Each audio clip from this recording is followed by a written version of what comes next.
Hello there, and welcome back to the Science Sleepy Minds, your favourite place to let the universe talk you gently into a deep, restful sleep. Tonight, you're standing on the surface of a world so far from the sun that daylight here looks more like perpetual dusk. Beneath your boots, ice stretches in every direction, cracked, ridged, and stained the colour of rust in places you cannot quite explain. Above you, Jupiter fills a quarter of the sky, its amber bands rolling in slow motion like the world's largest lava lamp, and its faint reflected light paints your frozen landscape in shades of orange and cream. You're on Europa, one of Jupiter's moons, and you're about to ask a question that has haunted scientists for decades. Is something alive beneath this ice? Fair warning, if you actually tried to stand here without a spacecraft-grade suit, the radiation alone would knock you flat in about 10 minutes. You probably would not survive the afternoon, and there is no afternoon anyway because a full day on Europa lasts only 3.5 Earth days. So, before you get comfortable, take a moment to like the video and subscribe, but only if you genuinely enjoy what I do here. And if you are new, tell me in the comments where you're watching from and what time it is where you are. I love knowing whether you're tucked into bed in Tokyo at 2 in the morning or lounging on a couch in Toronto at 10:30. Now dim the lights, maybe turn on a fan for that soft background hum, and let's ease into tonight's journey together. You take a careful step forward.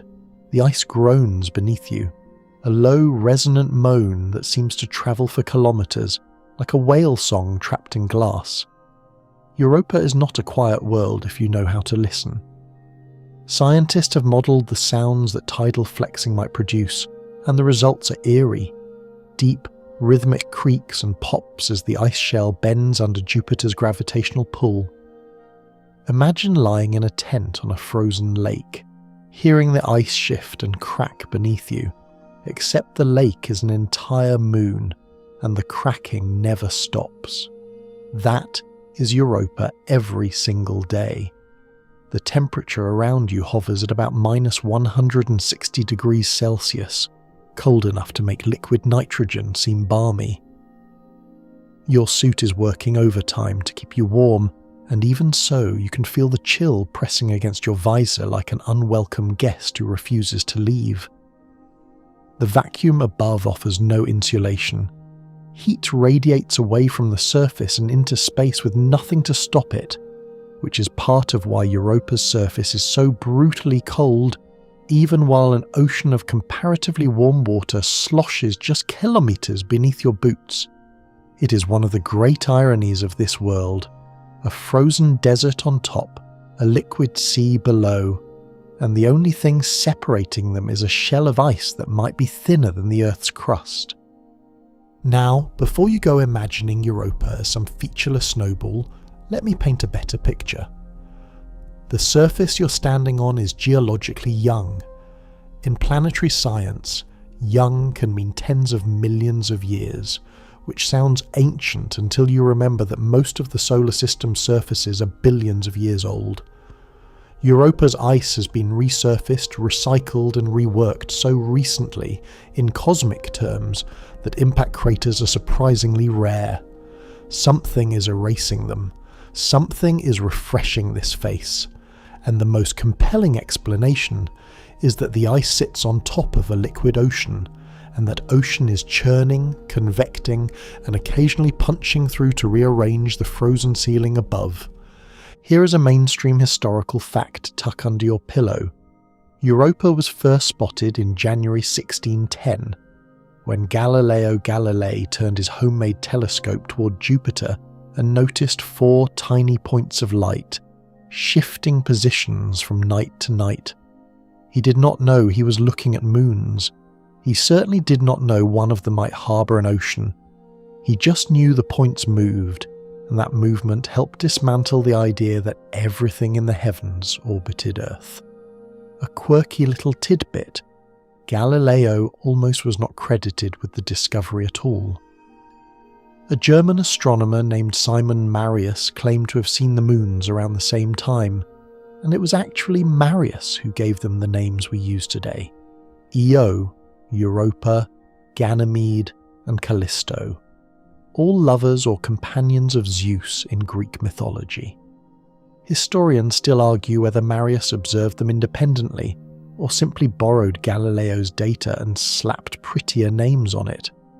Either way, Europa got her name from a Phoenician princess whom Zeus supposedly abducted while disguised as a white bull, which, if you think about it, is an absolutely unhinged origin story for a moon that might contain alien fish. You crouch down and press your gloved hand against the surface. The ice here is not like the ice in your freezer. It is water ice, yes, but it is mixed with salts, magnesium sulfate, sodium chloride, maybe even sulfuric acid hydrate, and it has been bombarded by Jupiter's intense radiation belts for aeons. That radiation does something fascinating. It breaks apart water molecules and other compounds on the surface, creating oxygen, hydrogen peroxide, and a cocktail of oxidants that could theoretically trickle down through the ice and feed chemical reactions in the ocean below. In other words, Jupiter's radiation, which would kill you in minutes, might be one of the very things keeping a potential biosphere alive underneath your feet. There is a dark comedy in it. The same force that makes the surface utterly lethal might be the force that makes the interior habitable. You straighten up and look toward the horizon. It is closer than you're used to. Europa is smaller than Earth's moon, so the curvature is more pronounced. The sky is black, stars sharp as needles, and Jupiter just hangs there, enormous, patient, saying nothing. You start walking. The journey ahead will take you through 400 years of telescopic discovery, across the floors of Earth's own oceans, into laboratories where scientists culture microbes that eat rocks, and finally into the control rooms where engineers are building the spacecraft that will, within your lifetime, fly through whatever Europa is venting into space and taste it for signs of life. It is a long walk, but you have nowhere else to be, and the ice beneath you has been waiting 4.5 billion years for someone to ask what it is hiding. A few more hours will not hurt. The story of Europa, like most good stories, begins with someone staring at the sky and refusing to accept the simple explanation. Galileo Galilei, in the winter of 1610, was not the world's most popular man. He was a middle-aged Italian professor with money problems, a sharp tongue, and a telescope he had mostly built by copying a Dutch design he had heard rumours about. The telescope was not particularly powerful, about 20 times magnification, which is less than a decent pair of modern binoculars, but it was enough. When he pointed it at Jupiter, he saw something that should not have been there. 3 tiny stars arranged in a neat line beside the planet. The next night, they had moved. The night after that, a 4th appeared. Within a week, Galileo realized these were not stars at all. They were objects orbiting Jupiter the way the moon orbits Earth. And just like that, casually, almost accidentally, he broke a model of the universe that had stood for over 1,000 years. You see, the prevailing view at the time, championed by the Catholic Church and rooted in the work of Ptolemy and Aristotle, was that everything in the cosmos revolved around Earth. The sun, the moon, the planets, the stars, all of them circled us. It was tidy, it was theologically convenient, and it was wrong. Galileo's little dots of light proved that at least some celestial objects orbited something other than Earth. If Jupiter could have moons, maybe Earth was not the centre of everything after all. It was a crack in the dam, and the flood that followed would eventually wash away geocentrism entirely. Historians still argue whether Galileo fully understood the revolutionary implications of his observations that first week, or whether it dawned on him gradually. But what is certain is that he published fast. His book, Sidereus Nuncius, Starry Messenger, came out in March 1610, just weeks after his initial observations. The man knew how to hustle. Now here is where it gets slightly petty. Simon Marius, a court astronomer in the German city of Ansbach, published his own account of the Jovian moons in 1614. He claimed he'd been observing them since late 1609, possibly even before Galileo. The astronomical community was sceptical.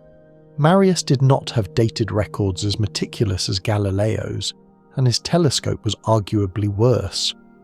But Marius did leave us one lasting gift: the names.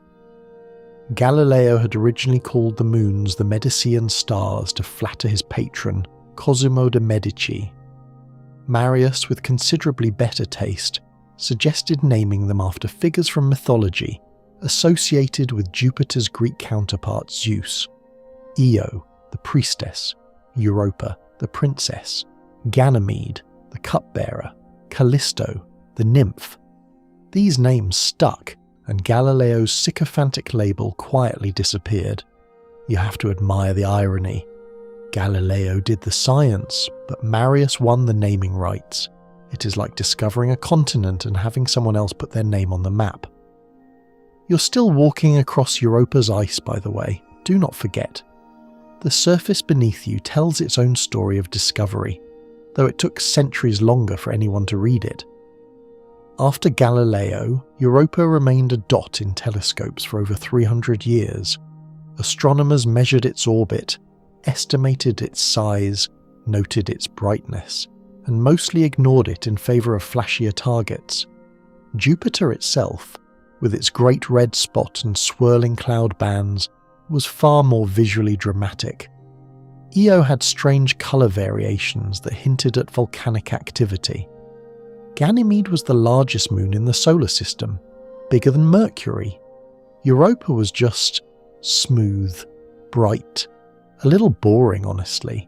It reflected a lot of sunlight, which told astronomers the surface was probably ice, but ice was not exciting. Ice was what you got when nothing interesting was happening.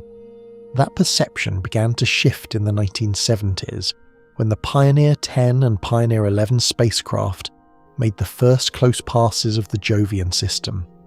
The images they returned were grainy and low resolution, but they confirmed that Europa's surface was indeed icy and remarkably flat. No towering mountains, no deep basins, just a pale, smooth globe crisscrossed with faint dark lines, like a cracked egg that someone had carefully glued back together. Those lines were the first real clue. They suggested the surface was not static.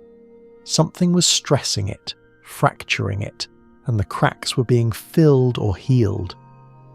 But what? The answer began to crystallize when the Voyager missions arrived. Voyager 1 flew past Jupiter in March 1979, and Voyager 2 followed in July of the same year. Their cameras were dramatically better than Pioneer's, and the images of Europa were revelatory. The dark lines were not just cracks, they were vast networks of ridges and grooves, some stretching for thousands of kilometers across the moon's face. The surface looked like a frozen version of the pack ice you see in the Arctic, with plates that had shifted and refrozen. Scientists began to whisper a word that would change everything: ocean. What if those cracks were forming because the ice was floating on liquid water? What if Europa, this boring little moon that everyone had overlooked, was hiding the largest ocean in the solar system beneath a shell of ice? It was a radical idea at the time. The outer solar system was supposed to be frozen solid, too far from the sun for liquid water to exist. But Europa's orbit provided an alternative heat source that had nothing to do with sunlight, and everything to do with Jupiter's immense gravity.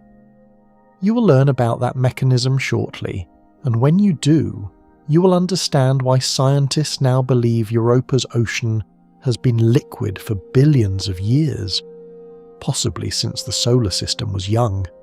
That is long enough for life to evolve, if it ever got started. And that single if is the reason you're out here on this ice tonight.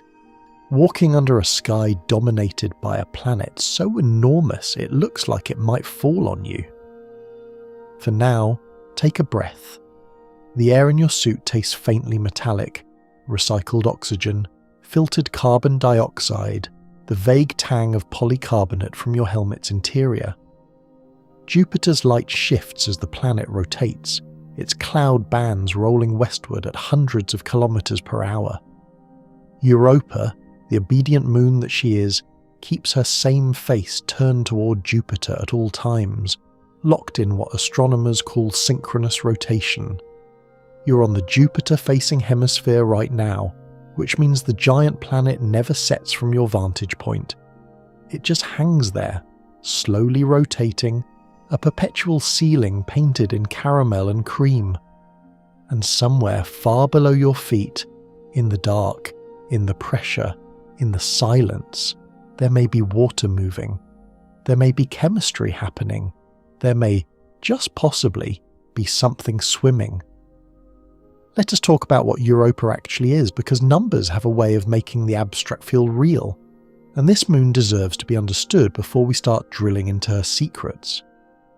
Europa is the smallest of Jupiter's 4 Galilean moons, named, as you now know, by the man who probably did not discover them first. She's roughly 3,100 kilometers in diameter, which makes her slightly smaller than Earth's moon, but still substantial enough to be a world in her own right. If you could somehow pluck Europa out of Jupiter's orbit and set her next to the moon, the two would look like cousins, similar size, similar roundness, but radically different complexions. Where the moon is grey and battered with craters, Europa is white and eerily smooth, like a billiard ball dipped in frost. That smoothness is not an accident, it is a clue. In the solar system, a smooth surface generally means a young surface. Craters accumulate over time as asteroids and comets slam into a body, so a heavily cratered world, like Mercury or the lunar highlands, is showing you a face that has not changed in billions of years.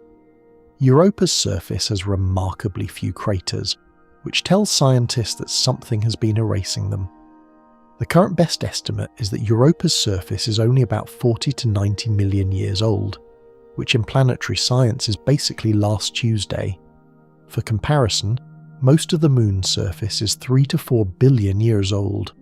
Europa is resurfacing herself, and the mechanism almost certainly involves that ocean we keep hinting at.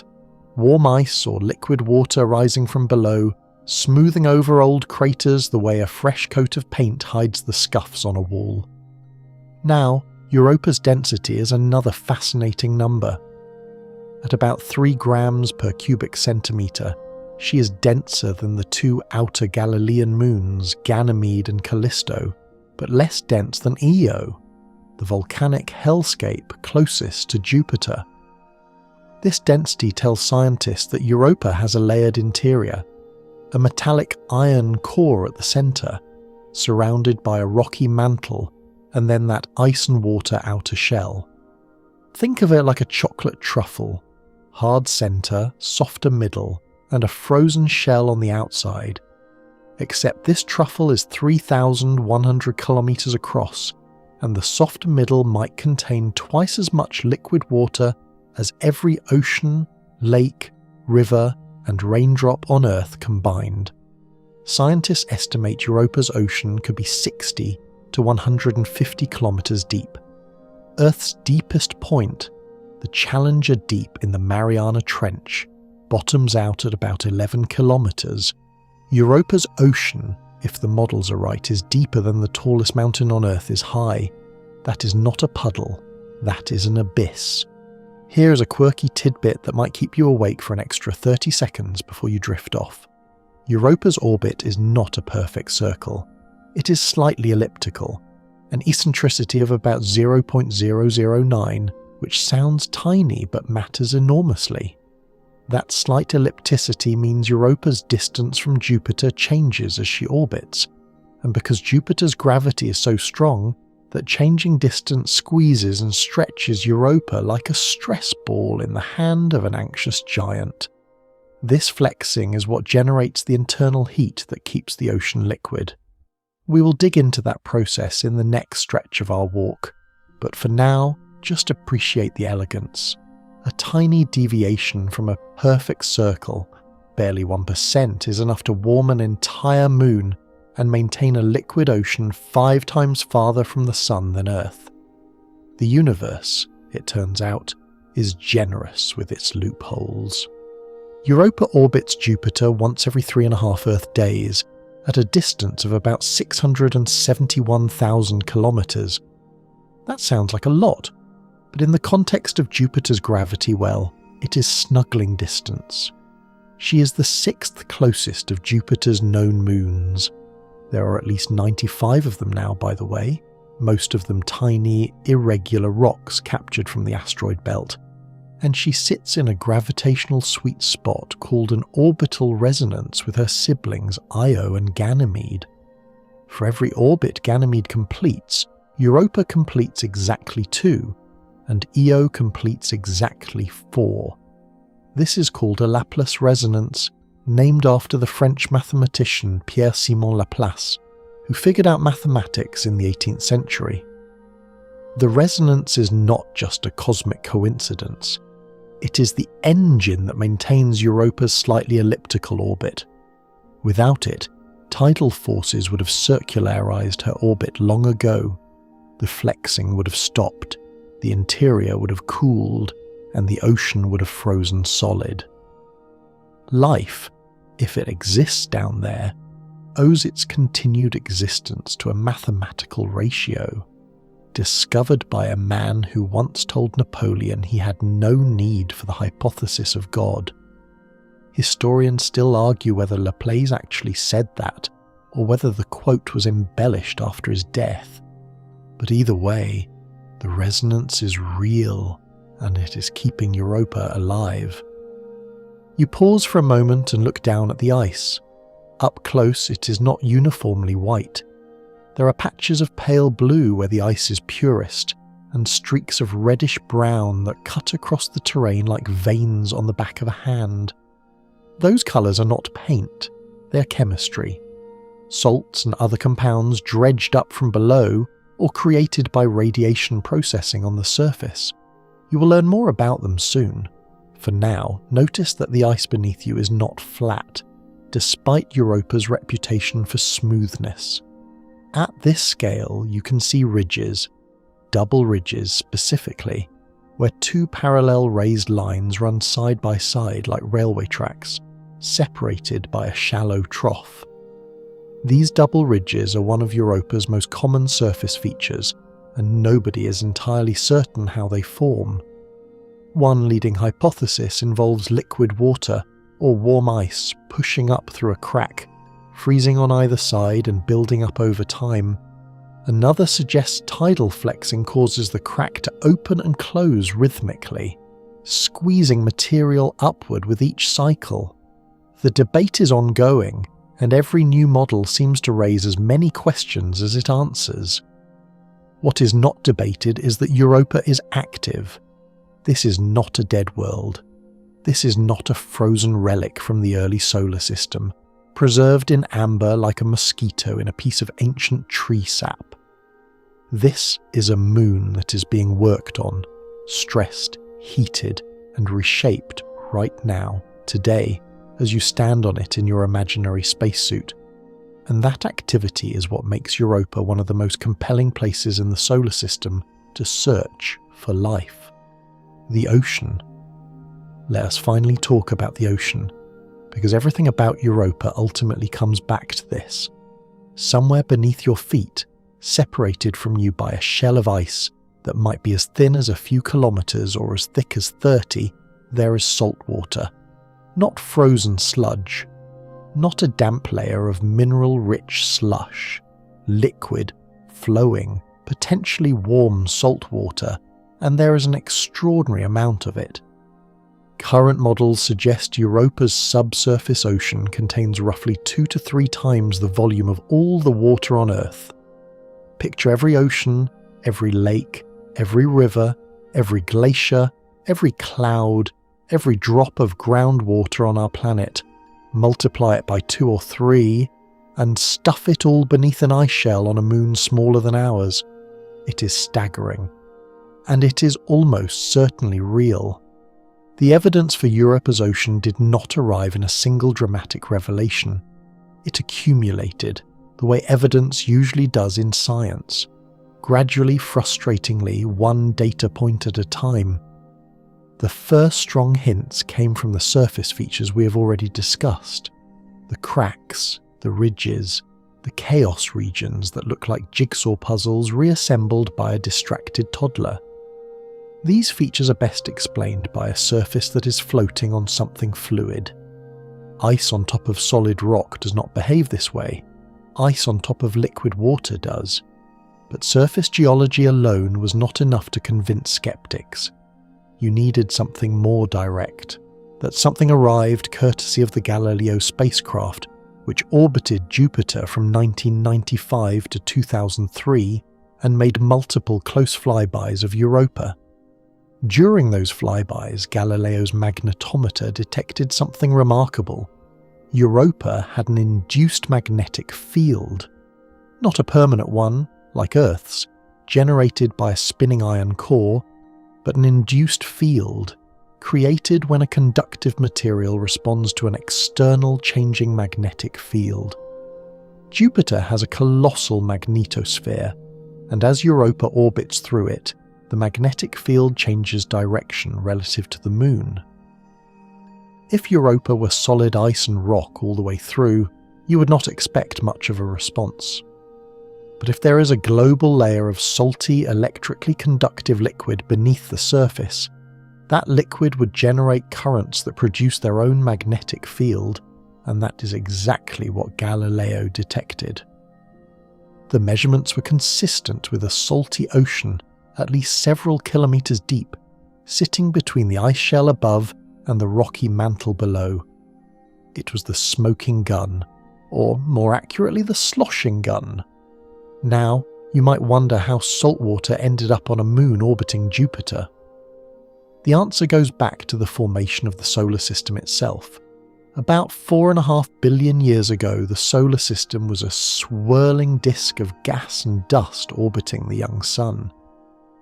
In the outer regions of that disk, beyond the snowline where temperatures were low enough for water to condense as ice, the building blocks of planets and moons included abundant water ice along with rock and metal. Europa formed in this ice-rich zone, accreting from a mixture of rocky material and frozen water. As she grew and differentiated, meaning her interior separated into layers based on density, the rock and metal sank to the center, and the water accumulated as an outer shell.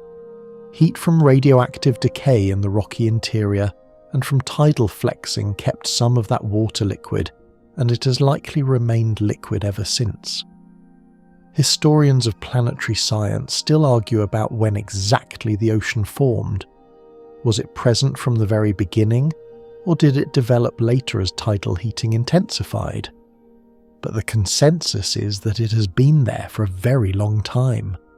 Billions of years potentially, and time, as any biologist will tell you, is one of the key ingredients for the emergence of life. Here is a mainstream historical fact that ties nicely into this. The idea that Europa might have a subsurface ocean was first seriously proposed in 1971 by the planetary scientist John S. Lewis, who published a paper arguing that tidal heating could maintain liquid water beneath the surfaces of icy moons. At the time, it was a fringe idea. Most scientists assumed the outer solar system was frozen through and through, a cosmic deep freezer with no liquid water and therefore no possibility of life. Lewis's paper did not make a big splash, pun intended, but it planted a seed that would germinate 2 decades later when the Galileo spacecraft confirmed his intuition. A quirky tidbit. Lewis was also an early advocate for asteroid mining, and wrote extensively about the resources available in space, which means the same man who imagined Europa's ocean also imagined humans one day harvesting asteroids for platinum. He was either a visionary or an optimist of Olympic caliber. Possibly both. The ocean's composition is another subject of intense scientific interest and considerable debate. Based on the salts detected on Europa's surface, primarily magnesium sulfate and sodium chloride, scientists believe the ocean is salty, roughly comparable to Earth's seawater in terms of total dissolved solids, though the exact chemistry may differ significantly. Some models suggest the ocean is rich in sulfates, which would make it taste bitter and metallic, rather than the familiar saltiness of our own seas. Other models favour a sodium chloride-dominated ocean, which would be chemically closer to what we know. The distinction matters because the ocean's chemistry determines what kinds of metabolic reactions could support life. A sulfate-rich ocean opens certain metabolic pathways, a chloride-rich ocean opens others. Either way, the ocean is not pure water, it is a chemical soup, and soup is where biology tends to get interesting. You glance down at the ice again. Somewhere far below, maybe 10 kilometres, maybe 25, nobody knows for certain, the ice gives way to darkness and water. Cold water, yes, but not frozen. Pressurised, certainly, but not crushing. And possibly, just possibly, warmed from below by heat seeping up from the rocky seafloor, where the water meets the rock, where chemistry meets energy, where the conditions might be just right for something to happen. Something that, on Earth, happened at least once about 4 billion years ago, in circumstances that scientists are still trying to reconstruct. There is a gravity to that thought, no pun intended, that pulls at you harder than Jupiter pulls at this moon. An ocean with no one to name it, no one to sail it, no one to drop a fishing line into its unfathomable depths. Or perhaps not no one. Perhaps something down there has its own version of curiosity, its own way of exploring the boundary where water meets rock, its own silent question about what lies above the ice ceiling.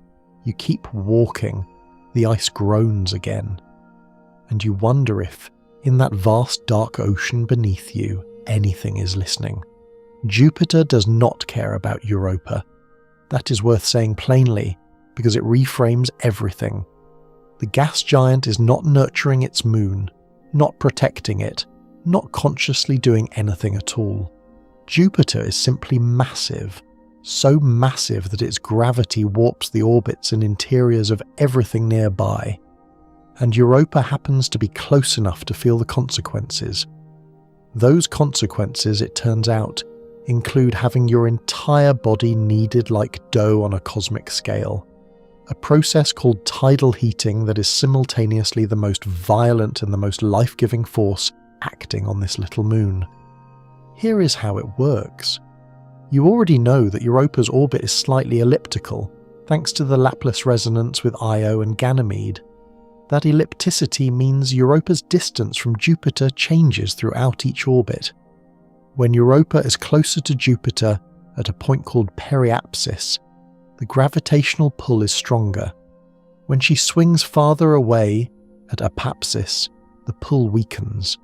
Because Europa is not a perfectly rigid body, she responds to these changing forces by deforming. Her shape shifts, subtly but measurably, elongating toward Jupiter when she's close and relaxing back toward a sphere when she is far. This flexing happens every 3.5 Earth days over and over, orbit after orbit, and it generates friction inside the moon. That friction produces heat, and that heat, enough of it, sustained over billions of years, keeps Europa's ocean from freezing solid. Think of it this way. Take a metal coat hanger and bend it back and forth at the same spot. Within a few seconds, the metal at the bending point becomes warm to the touch. You have just demonstrated tidal heating in miniature. The energy you put into bending the metal was converted to heat through internal friction. Jupiter is doing the same thing to Europa, except the bending is a gravitational squeeze applied to an entire moon, and the heat generated is enough to maintain a liquid ocean larger than all of Earth's water combined. The scale is absurd, but the physics is straightforward. Now, tidal heating is not unique to Europa. Io, the innermost Galilean moon, experiences even more intense tidal flexing because it is closer to Jupiter and also locked in that Laplace resonance. The result is that Io is the most volcanically active body in the solar system, more active than Earth by a wide margin. Its surface is covered in sulfur, constantly repaved by lava flows, and dotted with volcanic plumes that shoot material hundreds of kilometers into space. Io is what happens when tidal heating goes to 11. Europa is what happens when it is dialed to a more moderate setting, enough to melt ice, not enough to melt rock. Ganymede, the outermost member of the resonance, gets even less tidal heating, which is why its ocean, if it has one, is thought to be sandwiched between layers of ice, rather than sitting on a rocky seafloor. Europa hit the Goldilocks zone of tidal heating. Not too much, not too little, just enough to maintain a liquid water ocean in direct contact with a rock. And that contact, as you will learn later, is critically important for life. A mainstream historical fact worth dropping here: the theoretical framework for understanding tidal heating in the Jovian system was largely developed by Stanton Peele, Patrick Casson, and R.T. Reynolds, who published a landmark paper in 1979, just days before Voyager 1 flew past Io and confirmed their predictions by photographing active volcanic eruptions. It was one of the most spectacular cases of theoretical prediction being immediately validated by observation in the history of planetary science. The trio had predicted that Io should be intensely heated by tidal forces. Voyager proved it was erupting volcanoes in real time. Historians still argue about whether this was the single greatest vindication of a planetary science prediction ever made, or whether there are other contenders, but few dispute that it was a landmark moment. And the same physics that explained Io's volcanism implied that Europa, next in line, should have significant internal heating, enough perhaps for liquid water. Here is a quirky fringe tidbit.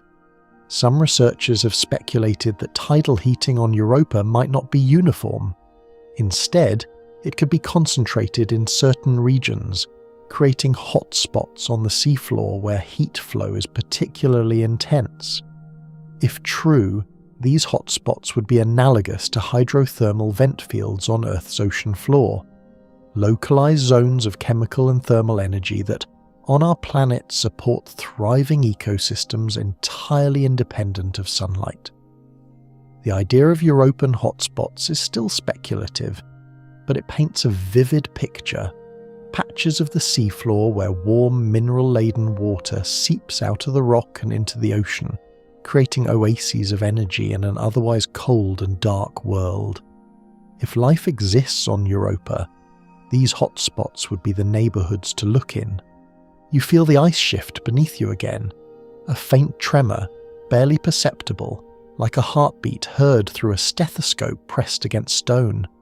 That is tidal flexing you are feeling. Jupiter's gravity is warping this moon right now, right beneath your feet, squeezing it and releasing it in a slow rhythmic cycle that has been going on for over 4 billion years.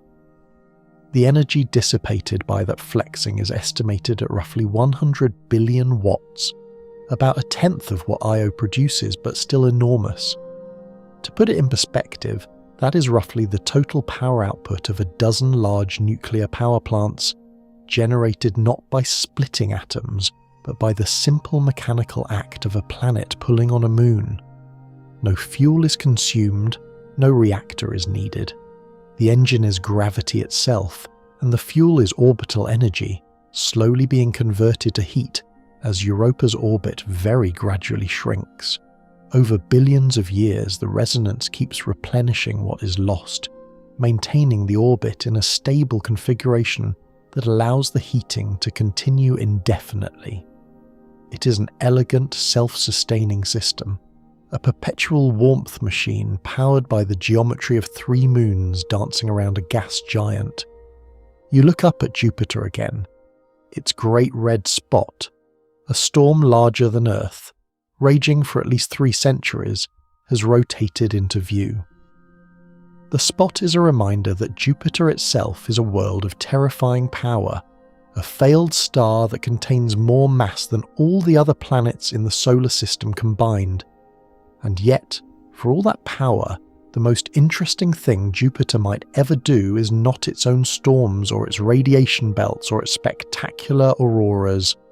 The most interesting thing Jupiter might ever do is keep a small moon's ocean warm enough for something to live in it. So how thick is the ice? It sounds like a simple question. It is not.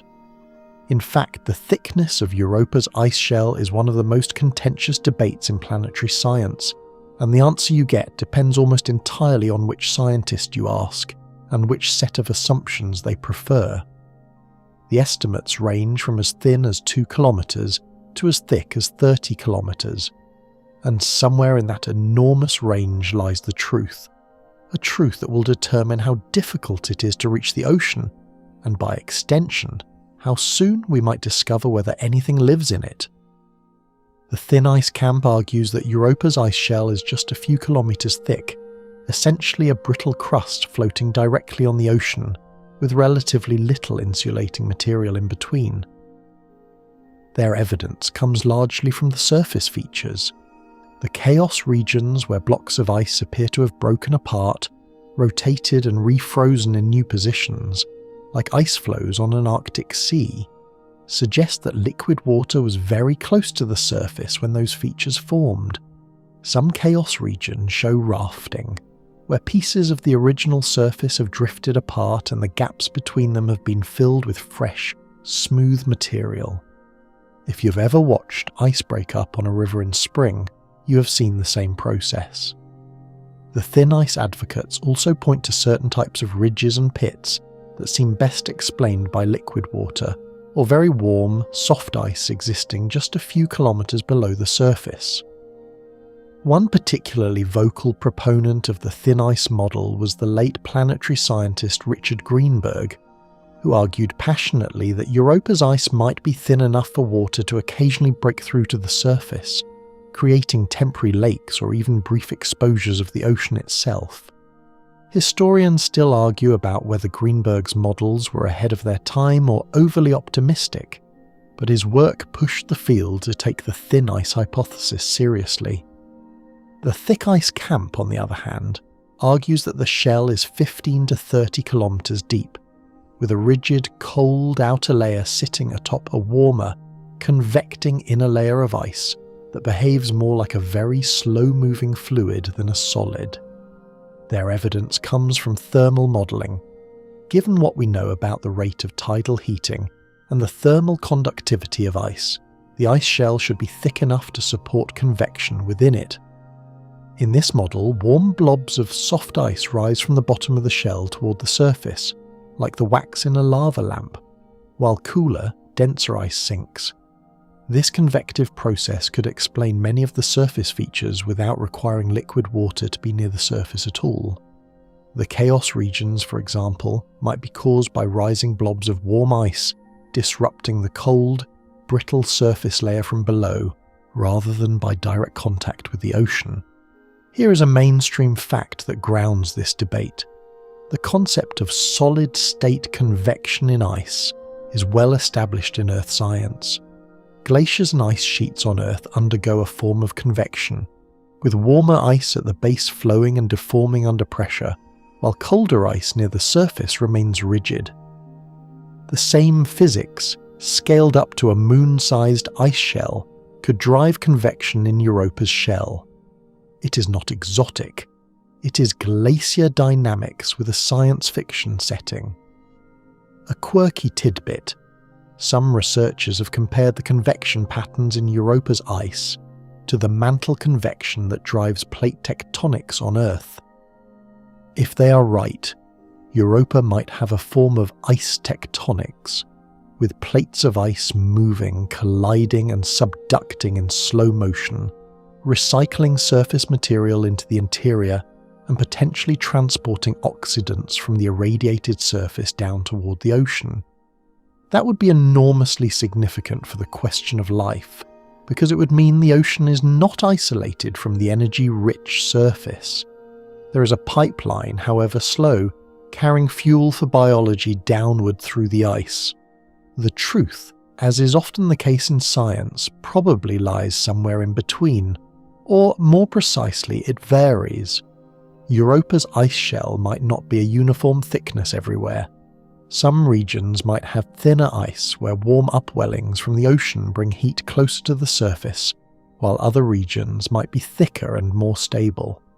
The chaos regions, which cover roughly a quarter to a third of Europa's surface, could represent the thin spots, places where the ice is weakest and the ocean's influence is strongest. The smooth, lightly ridged plains between the chaos regions might be the thick spots, where the ice shell is stable and convecting quietly without breaking through.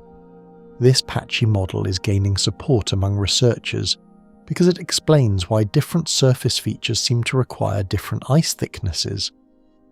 Europa's shell is not a uniform sheet of glass. It is a dynamic, heterogeneous layer with thin patches and thick patches, weak spots and strong spots, all shaped by the tug of war between heat rising from below and cold radiating into space above. Why does the thickness matter so much? Because it determines how we explore. If the ice is thin, say 2 to 5 kilometers, then future missions might conceivably drill through it with nuclear-powered melt probes, devices that would literally melt their way downward through the ice, trailing a communications tether behind them until they splash into the ocean below. That technology is being developed right now in laboratories on Earth, and it is not as far-fetched as it sounds. But if the ice is 20 or 30 kilometers thick, drilling becomes a much harder proposition. 30 kilometers of ice is deeper than any borehole ever drilled on Earth. The deepest hole humans have ever dug is the Kola Super Deep borehole in Russia, which reached about 12 kilometers into rock before the project was abandoned because the temperatures at the bottom were too high for the drilling equipment to handle. Drilling through 30 kilometers of ice on a moon orbiting Jupiter, hundreds of millions of kilometers from the nearest repair shop, would be an engineering challenge of a scale we have never attempted. You kneel on the ice and press your ear to it, an absurd gesture given your helmet, but you do it anyway. You imagine you can hear something, a faint hum, a distant rumble, the sound of an ocean dreaming beneath kilometers of frozen silence. You cannot, of course. Sound does not travel through vacuum, and even if it did, the ice would muffle it beyond detection. But the thought is enough to keep you walking. The ice is thick or thin, argued over and uncertain, but beneath it something is moving. Something liquid. Something vast. And the question of how to reach it is not academic. It is a question that engineers and scientists are actively working on right now in rooms full of blueprints and prototypes and arguments about thermal conductivity. The first thing you notice about Europa's chaos terrain is that it looks like someone dropped a glass floor from a great height and then tried to reassemble the pieces in the dark. Blocks of ice the size of city neighborhoods sit tilted at odd angles, separated by smooth, dark matrix material that filled in the gaps when the blocks drifted apart. Some blocks have rotated. You can tell because the ridge patterns on their surfaces no longer line up with the ridges on adjacent blocks. They have spun, shifted, and refrozen in new orientations, like puzzle pieces scattered by an impatient child. This is Connemara chaos, one of the most studied and most photographed regions on Europa, and it is telling you a story about a time when the ice here was not solid. It was broken, it was floating, and then it froze again. Chaos terrain covers roughly 20 to 40% of Europa's known surface, which is a staggering amount of real estate for a single geological process. The name Chaos is borrowed from Mars, where similar-looking jumbled terrains were first identified, but Europa's version is uniquely its own. On Mars, chaos terrain is thought to result from the catastrophic release of subsurface water or the collapse of ground over ice that has melted. On Europa, the mechanism is different and still debated, but the most widely accepted explanation involves the formation of subsurface melt lenses, pockets of liquid water that form within the ice shell when warm ice rising from below partially melts, creating a slushy reservoir that disrupts the surface above before eventually refreezing. It is like a blister forming beneath the skin. Pressure builds, the surface deforms, and eventually the overlying layer fractures and collapses. The melt lens hypothesis was given a major boost by a study published in 2011 by Brittany Schmidt and her colleagues, who compared Europa's chaos terrain to ice shelf collapse features in Antarctica.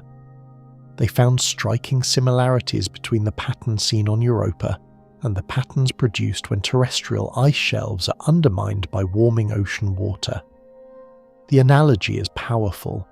If subsurface water can break up ice on Earth, it can break up ice on Europa.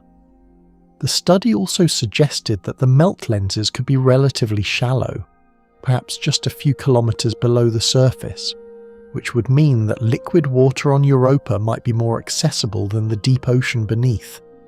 Scientists still argue about whether the melt lenses are common, rare, long-lived, or transient, but their possible existence adds another layer of complexity and excitement to the question of Europa's habitability.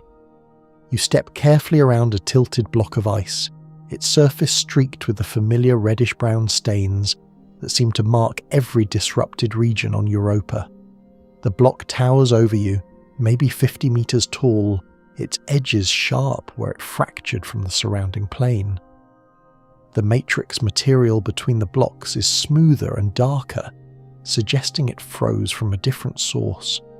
Perhaps warmer, saltier water that oozed up from below and solidified quickly in the vacuum and cold. You run your gloved hand along the matrix surface and feel the faint texture of salt deposits, rough as sandpaper. Beyond the chaos regions, Europa's surface is dominated by another feature type that is equally enigmatic: lineae. These are the dark lines that crisscross the moon's face and give it that characteristic cracked egg appearance. Lineae come in several varieties. The most common are double ridges, two parallel raised lines flanking a central trough, running for hundreds or even thousands of kilometers across the surface. They look like the seams on a baseball, if the baseball were the size of a moon and the seams were made of ice. Double ridges are thought to form when a crack in the ice opens and closes rhythmically due to tidal flexing squeezing material upward with each cycle and building up the ridges on either side over time. Some double ridges are remarkably straight, others curve and branch, creating complex networks that overprint one another in layers that record millions of years of tidal stress. Then there are the bands, wider features where the ice has spread apart and new material has filled the gap, much like seafloor spreading at mid-ocean ridges on Earth. These bands can be tens of kilometers wide and hundreds of kilometers long, and they provide some of the strongest evidence for lateral movement of Europa's surface.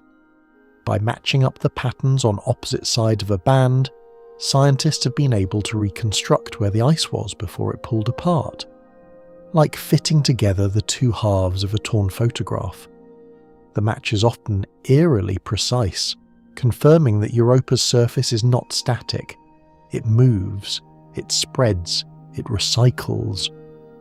A mainstream historical fact to anchor this: the first detailed mapping of Europa's lineae was done using images from the Galileo spacecraft in the late 1990s. A team led by Paul Schenk and others created mosaics of the surface that revealed the full complexity of the ridge networks and bands, showing that Europa's geology was far more active and dynamic than anyone had expected from such a small, distant moon. A quirky fringe detail: One researcher proposed in the early 2000s that some of Europa's surface features might be so young that they formed within the last few thousand years, potentially while humans were building pyramids in Egypt. If true, that would make Europa one of the most recently active surfaces in the solar system, rivaling even Io. Scientists still argue about the exact ages of specific features, but the overall picture is clear. Europa's surface is geologically alive, constantly being cracked, spread, jumbled, and refreshed by forces driven by that tireless engine of tidal heating. You have walked far enough now that the chaos terrain is behind you, and the surface has transitioned to a field of intersecting ridges that stretch toward the horizon like frozen highways. The light from Jupiter catches the ridge crests, turning them pale gold against the blue-grey shadows in the troughs. It is beautiful in a stark alien way, a landscape that no human eye has ever seen in person, rendered here in your imagination with the help of spacecraft images and scientific models. There is also a feature called lenticulae, small, roughly circular bumps and pits scattered across the surface, typically 10 to 20 kilometers in diameter. Some scientists believe lenticulae are the surface expression of rising blobs of warm ice, diapirs in geological parlance, pushing up from the bottom of the ice shell like bubbles in a pot of thick soup. If that model is correct, lenticulae are windows into the convective processes happening within the ice, each one a frozen snapshot of a warm-up welling that nearly reached the surface before cooling and stalling. You take a breath and keep walking. The next stretch of your journey will take you into the chemistry of this surface, where the colours you have been noticing, those rusty reds and dirty browns, will start to tell their own story about what lies beneath. You have been noticing the colour for a while now, reddish-brown stains that streak across the ice like rust on a white wall.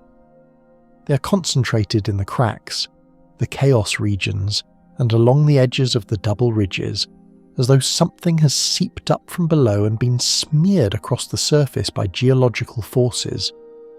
The colour is not uniform. In some places it is a faint ochre, barely distinguishable from the surrounding ice. In others it is a deep, almost bloody red that looks shockingly out of place on a world of white and blue. These stains are one of Europa's most visible mysteries, and understanding them is key to understanding the ocean chemistry below. The leading explanation for the reddish-brown colour involves irradiated salts.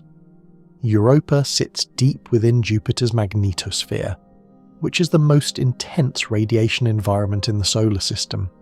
Charged particles, mostly electrons and ions, rain down on Europa's surface at tremendous energies, bombarding the ice and any material embedded in it. When salts like sodium chloride, common table salt, are exposed to this radiation, they undergo chemical changes that alter their colour. Laboratory experiments on Earth have shown that irradiated sodium chloride turns a distinctive yellow-brown colour, remarkably similar to the stains seen on Europa. Other salts, like magnesium sulfate, also change colour under irradiation, producing different shades that could contribute to the palette of hues observed on the surface. This matters because the salts on Europa's surface almost certainly came from the ocean below. When the ice cracks, or when warm ice rises through the shell, it brings dissolved salts with it. These salts are deposited on the surface when the water or warm ice freezes or sublimates, leaving behind a residue that gets baked by Jupiter's radiation over time. By studying the composition and distribution of these salt deposits, scientists can work backward to infer the chemistry of the ocean. It is like tasting the residue on the outside of a sealed jar to guess what soup is inside. Not perfect, but better than nothing. In 2019, a team of researchers using the Hubble Space Telescope detected a clear spectral signature of sodium chloride on Europa's surface, concentrated in a region called Tara Regio, one of the youngest and most geologically disrupted areas on the Moon. This was significant because previous studies had mainly detected magnesium sulfate, which led to the assumption that Europa's ocean was sulfate-dominated. The detection of sodium chloride suggested the ocean might be more like Earth's seawater than previously thought. Scientists still argue about the relative proportions of different salts. The surface composition might not perfectly represent the ocean's bulk chemistry, since different salts could be concentrated or depleted by the process of rising through the ice shell. But the sodium chloride detection was a game changer. It made Europa's ocean feel a little more familiar, a little more like home. Here is a quirky tidbit. One of the compounds that might contribute to Europa's surface colour is sulfuric acid hydrate, delivered not from below but from outside. Io, Europa's volcanic neighbour, spews enormous quantities of sulfur and sulfur dioxide into space, and some of this material gets swept up by Jupiter's magnetic field and deposited onto Europa's surface. So Europa is being seasoned from two directions: salts rising from the ocean below, and sulfur compounds raining down from Io above. The surface is a chemical battleground where indigenous and exogenous materials mix, react, and get cooked by radiation into compounds that do not exist naturally on Earth. It is a chemistry set left on a stovetop, and the resulting mixture is both fascinating and fiendishly difficult to disentangle. But there is another possible explanation for at least some of the reddish-brown colour, and it is the one that makes astrobiologists lean forward in their chairs: organics. Complex organic molecules, carbon-based compounds that include everything from simple amino acids to large tangled polymers, tend to turn brown or reddish-brown when irradiated. If Europa's ocean contains organic material, and if that material is brought to the surface through geological processes, it would be irradiated by Jupiter's charged particles and could produce exactly the kind of colour we observe. This is speculative, and most scientists favour the salt explanation as the primary cause. But the organic hypothesis has not been ruled out, and it loiters in the background of every discussion about Europa's surface chemistry, like an uninvited guest who might turn out to be the most important person at the party. The radiation itself deserves a moment of appreciation, because it is both a destroyer and a creator. Jupiter's radiation belts are lethal. The dose rate on Europa's surface is roughly 540 rem per day, which is enough to kill an unprotected human in a matter of hours.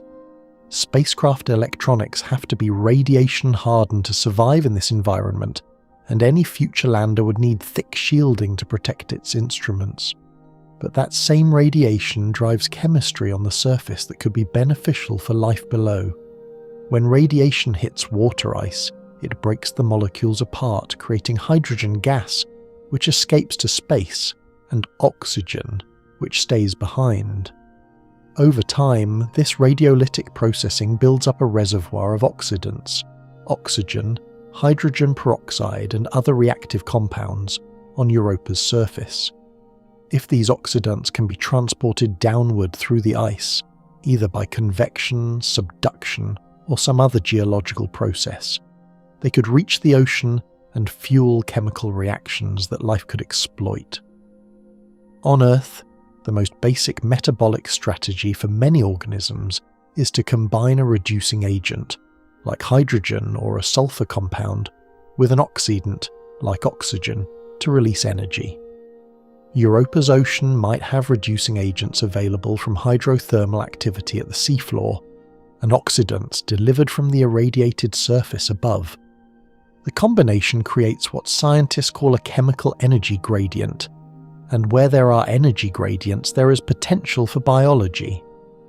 A mainstream historical fact to note: the concept of radiolytic oxidant production on Europa was popularized by the astrobiologist Christopher Chyber and the planetary scientist Kevin Hand, who published influential papers in the early 2000s arguing that radiation-driven surface chemistry could provide a significant energy source for a subsurface biosphere. Their work transformed the way scientists thought about Europa's habitability, shifting the focus from "does Europa have water" to "does Europa have the right chemistry?" Historians still argue about whether Scheiber and Hand's energy estimates were too optimistic, but their core insight, that Jupiter's radiation is a potential ally for life, not just a hazard, remains one of the most important ideas in Europa science. You straighten up from your crouch and wipe the frost from your gloves. The reddish stain on the ice beneath you glows faintly in Jupiter's light, and you wonder what story it is telling. Is it salt, bleached and battered by radiation until it turned the colour of old brick? Is it sulphur, dusted down from Io's volcanic tantrums? Or is it something else, something organic, something that was once part of a molecule that was once part of a process that, on Earth, we would call alive? The surface cannot tell you, not yet. But the chemistry written on this ice is a letter from the ocean below, and we are slowly, painstakingly learning to read it. You're going to take a detour now, not on Europa, but on Earth. Specifically, you're going to sink to the bottom of the Pacific Ocean, about 2.5 kilometers below the surface, where sunlight has never reached and the pressure would crush you like a tin can. You're going there because, in 1977, a group of scientists in a tiny submersible called Alvin discovered something at the bottom of the sea that changed biology forever, and that discovery is the single best reason to believe that life might exist on Europa. The scientists aboard Alvin were exploring the Galapagos Rift, a volcanic spreading centre on the ocean floor where tectonic plates pull apart and magma seeps up from below. They expected to find barren rock, maybe some interesting mineral formations, perhaps a few hardy deep-sea creatures eking out an existence on the scraps of organic material that drift down from the sunlit waters above. What they found instead was an explosion of life. Clustered around openings in the seafloor where superheated mineral-laden water gushed out in shimmering plumes were dense communities of organisms, giant tube worms over 1 meter long with no mouth and no digestive system. Clams the size of dinner plates, white crabs, blind shrimp, and mats of bacteria so thick they looked like snow. The water emerging from the vents was hundreds of degrees Celsius, far above the boiling point at the surface, kept a liquid only by the immense pressure at depth, and it was loaded with hydrogen sulfide, a chemical that is toxic to most surface life, but that the vent organisms used as an energy source. This was the discovery of hydrothermal vent ecosystems, and it shattered a fundamental assumption about life on Earth.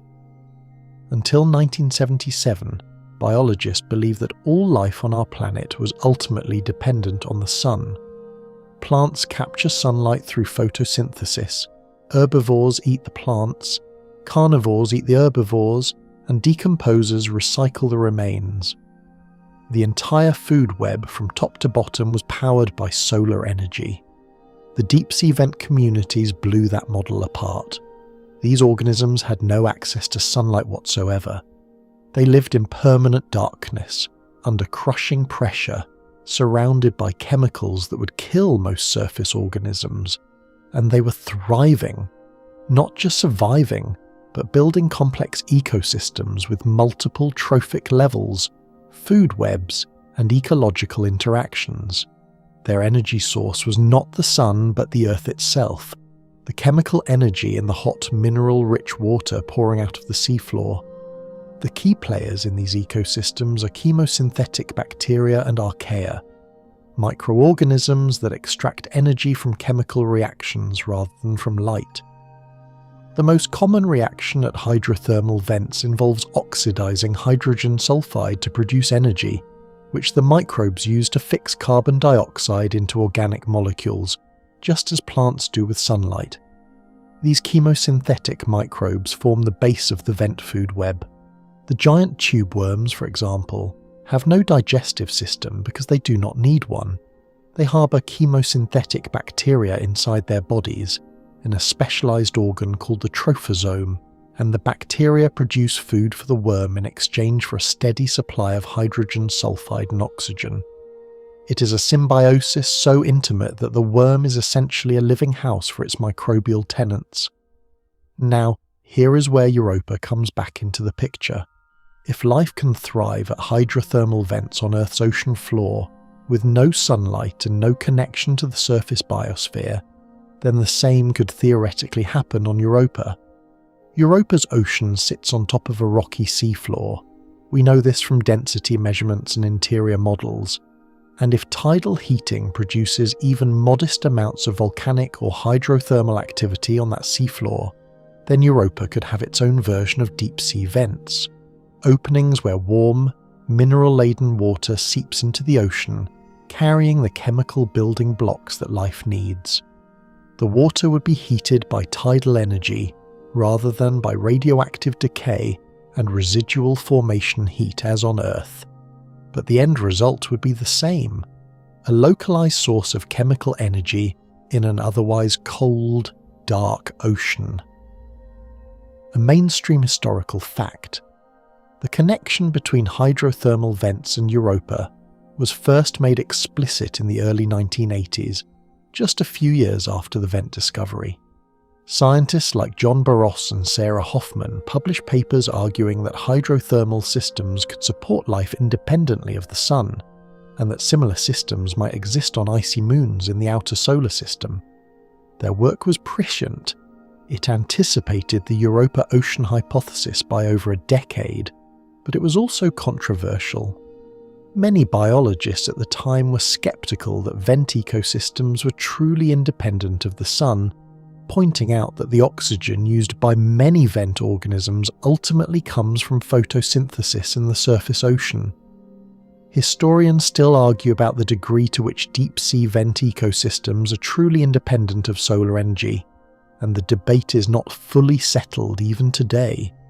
Some vent organisms do rely on photosynthetically produced oxygen, while others use alternative electron acceptors that do not require sunlight. The picture is complicated, but the core insight remains: life can exist without direct sunlight, and the energy of a planet's interior, or a moon's tidal heating, can substitute for the sun. A quirky tidbit to carry with you. When Alvin's scientists first tasted the water near the hydrothermal vents, and yes, some of the early deep-sea researchers actually tasted samples because rigorous lab protocols were more relaxed in the 1970s, they described it as tasting faintly of rotten eggs, which is the signature smell and taste of hydrogen sulfide. On Europa, the taste of the ocean would depend on its chemistry, but if it is rich in sulfates and salts, the flavour would probably be somewhere between bitter mineral water and diluted battery acid. Not appetising, but possibly just right for whatever might call it home. You surface, metaphorically, from Earth's deep ocean and find yourself back on Europa's ice. The connection is clear now. Earth proved that life does not need sunlight. Europa might have everything else: water, heat, rock, chemistry. The question is no longer whether Europa could support life in theory. The question is whether life actually got started there, in that dark ocean, at some point in the last 4.5 billion years. And answering that question requires looking at the full range of extreme environments on Earth where life has managed to gain a foothold, because the more places we find life on our own planet, the harder it becomes to argue that it could not happen elsewhere. The hydrothermal vent ecosystems are the strongest analogue we have, but they are not the only one. Earth is full of strange sunless habitats where life persists against all expectations, and each one adds another brick to the case for Europa. Earth, it turns out, is crawling with organisms that have no business being alive. They live in places that would kill a human in seconds: boiling hot springs, frozen Antarctic lakes, pools of concentrated acid, the interior of nuclear reactors, kilometers below the surface in solid rock, and even in the upper atmosphere where radiation is intense and water is scarce. These organisms are called extremophiles, and they are Europa's best character witnesses, because every time scientists discover a new extremophile in a new impossible environment, the case for life on Europa gets a little stronger. Let us start with heat. The current record holder for the most heat-tolerant organism is a microbe called Methanopyrus candleri, an archaeon found at a hydrothermal vent in the Gulf of California. In laboratory conditions, it can grow at temperatures up to 122 degrees Celsius, well above the boiling point of water at standard pressure. At the pressures found on deep ocean floors, water stays liquid at these temperatures, so the microbe is swimming, not boiling, but the point remains. The proteins, membranes, and DNA of this organism function at temperatures that would denature the molecules in your body. On Europa, the ocean temperature near the seafloor, if hydrothermal vents exist, might be modest by comparison, perhaps just a few degrees above freezing for most of the ocean, with localized hot zones near vents. Any organisms adapted to Europa's ocean would not need to be as heat-tolerant as Methanopyrus candleri, but the fact that Earth life can handle such extremes expands the envelope of what we consider biologically possible. Now let us go the other direction, cold. In the permanently frozen lakes beneath Antarctica's ice sheet, places like Lake Vostok buried under nearly 4 kilometers of ice, scientists have found microbial life persisting at temperatures around -3 degrees Celsius. These organisms survive in a liquid water film maintained by pressure and possibly by the insulating properties of the ice above. Their metabolic rates are vanishingly slow. Some researchers estimate they divide once every few hundred or even 1,000 years. But they are alive. They are metabolizing. They are, in the most technical sense, living their best lives, albeit at a pace that makes a glacier look impulsive. Europa's ocean, if it is in contact with a rocky seafloor and heated by tidal forces, would likely be warmer than Lake Vostok, which means European organisms, if they exist, might not need to be quite as cold adapted as Antarctica's extremophiles. But the lesson is the same. Liquid water, even very cold liquid water, can host life. Here is a mainstream historical fact. The discovery of microbial life in Antarctic subglacial lakes was first confirmed in the early 2000s, after decades of drilling efforts and contamination concerns. The Russian team that drilled into Lake Vostok in 2012 reported finding microbial DNA in water samples from the lake, though some scientists disputed the results, arguing the samples might have been contaminated by drilling fluid. Subsequent studies, including work on other subglacial lakes like Lake Whillans, provided cleaner evidence of active microbial communities beneath the ice. Historians still argue about which study provided the first truly uncontaminated evidence of subglacial life, but the consensus now is that life exists beneath Antarctica's ice sheet, and it has probably been there for millions of years, isolated from the surface. Let us visit another extreme, pH, in the acidic hot springs of Yellowstone National Park and in volcanic lakes with pH values below 2. More acidic than lemon juice, more acidic than vinegar, approaching the acidity of stomach acid. Thriving communities of acid-loving microbes called acidophiles go about their business as though the searing chemistry is perfectly normal. On the other end of the spectrum, alkalophiles flourish in soda lakes with pH values above 10, environments so basic that they would dissolve the proteins in your skin on contact.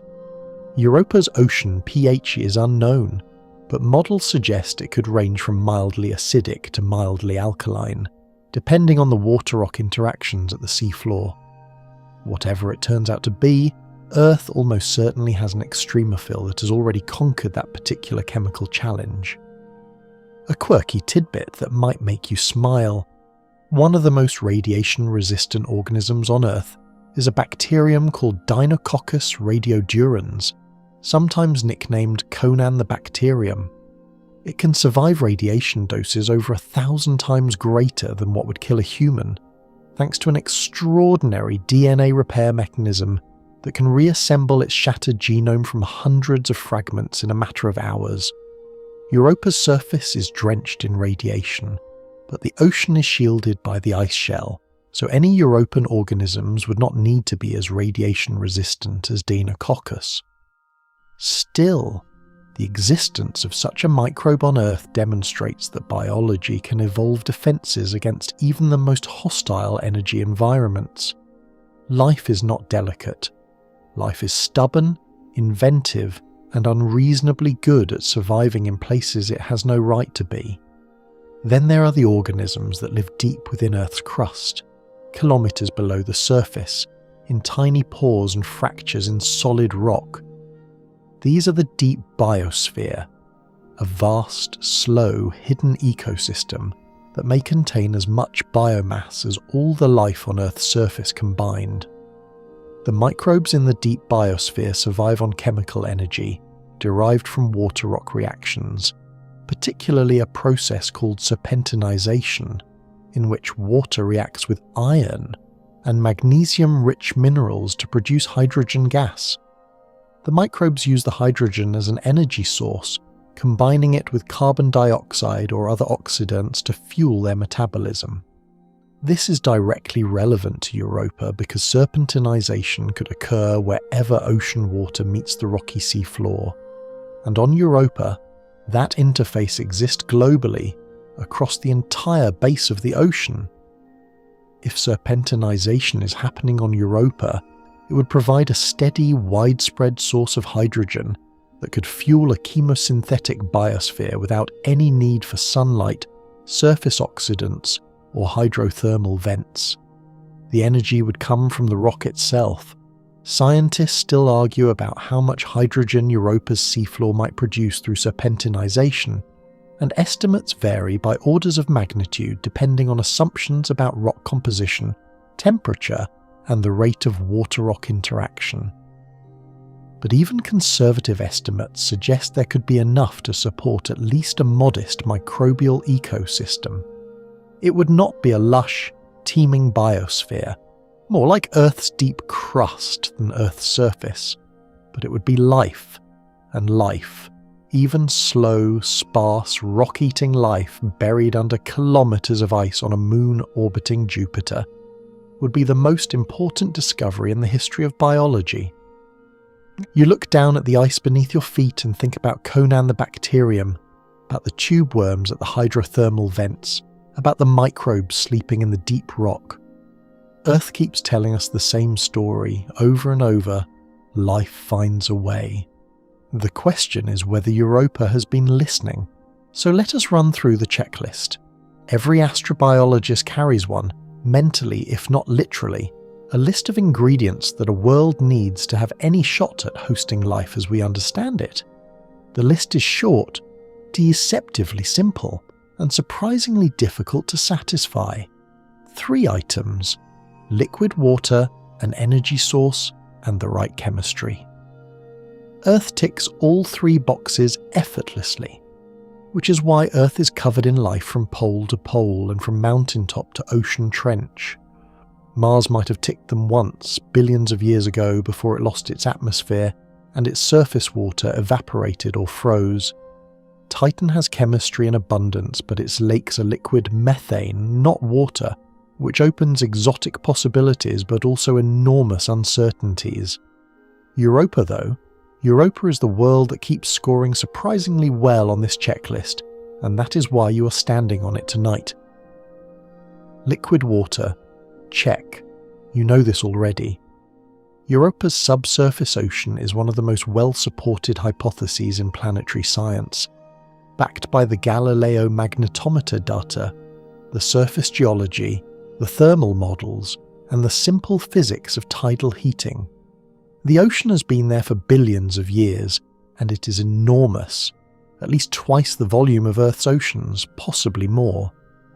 Water is not just a box to tick, it is the foundation. Every biochemical reaction we know of takes place in water. Proteins fold in water, DNA replicates in water, cell membranes self-assemble in water. If you want carbon-based life, and carbon-based is the only kind we have evidence for, you need liquid water, and Europa has it in staggering abundance. Energy? Check, probably. This one is more nuanced because energy can come in many forms, and scientists are not sure which forms are available on Europa or in what quantities, but the candidates are compelling. Tidal heating provides thermal energy to the ocean, which could drive hydrothermal circulation and chemical reactions at the seafloor. Serpentinization, that rock-water reaction you heard about earlier, could produce hydrogen, a chemical fuel.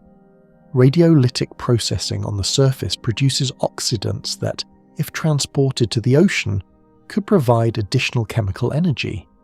And if hydrothermal vents exist on Europa's seafloor, they would concentrate thermal and chemical energy in localized zones, creating oases where metabolic reactions are energetically favorable.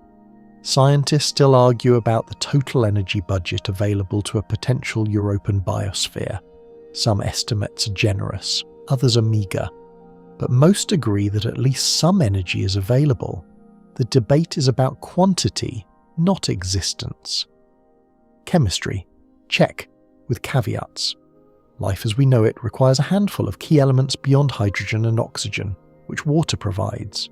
Carbon, nitrogen, sulfur, and phosphorus are the big ones, sometimes called the CHNOPS elements, which stands for carbon, hydrogen, nitrogen, oxygen, phosphorus, and sulfur, and sounds like a breakfast cereal designed by a chemist. Europa's ocean is in contact with a rocky seafloor, which means these elements are potentially available through water-rock interactions. Carbon could come from primordial material incorporated into Europa during formation, or from carbonates dissolved in the ocean. Nitrogen could come from ammonia, which is common in the outer solar system. Sulfur is abundant. Io alone provides a steady external supply. Phosphorus is the wild card, because it is typically locked up in minerals that dissolve slowly, and some researchers worry that Europa's ocean might be phosphorus limited. A mainstream historical fact. The importance of phosphorus as a potential bottleneck for extraterrestrial life was highlighted by the astrobiologist Manasvi Lingam and the astrophysicist Avi Loeb, who published papers arguing that phosphorus scarcity could limit the habitability of ocean worlds. Historians still argue about whether their estimates were too pessimistic, but the concern about phosphorus is real and has not been fully resolved. Here is a quirky tidbit that adds a twist.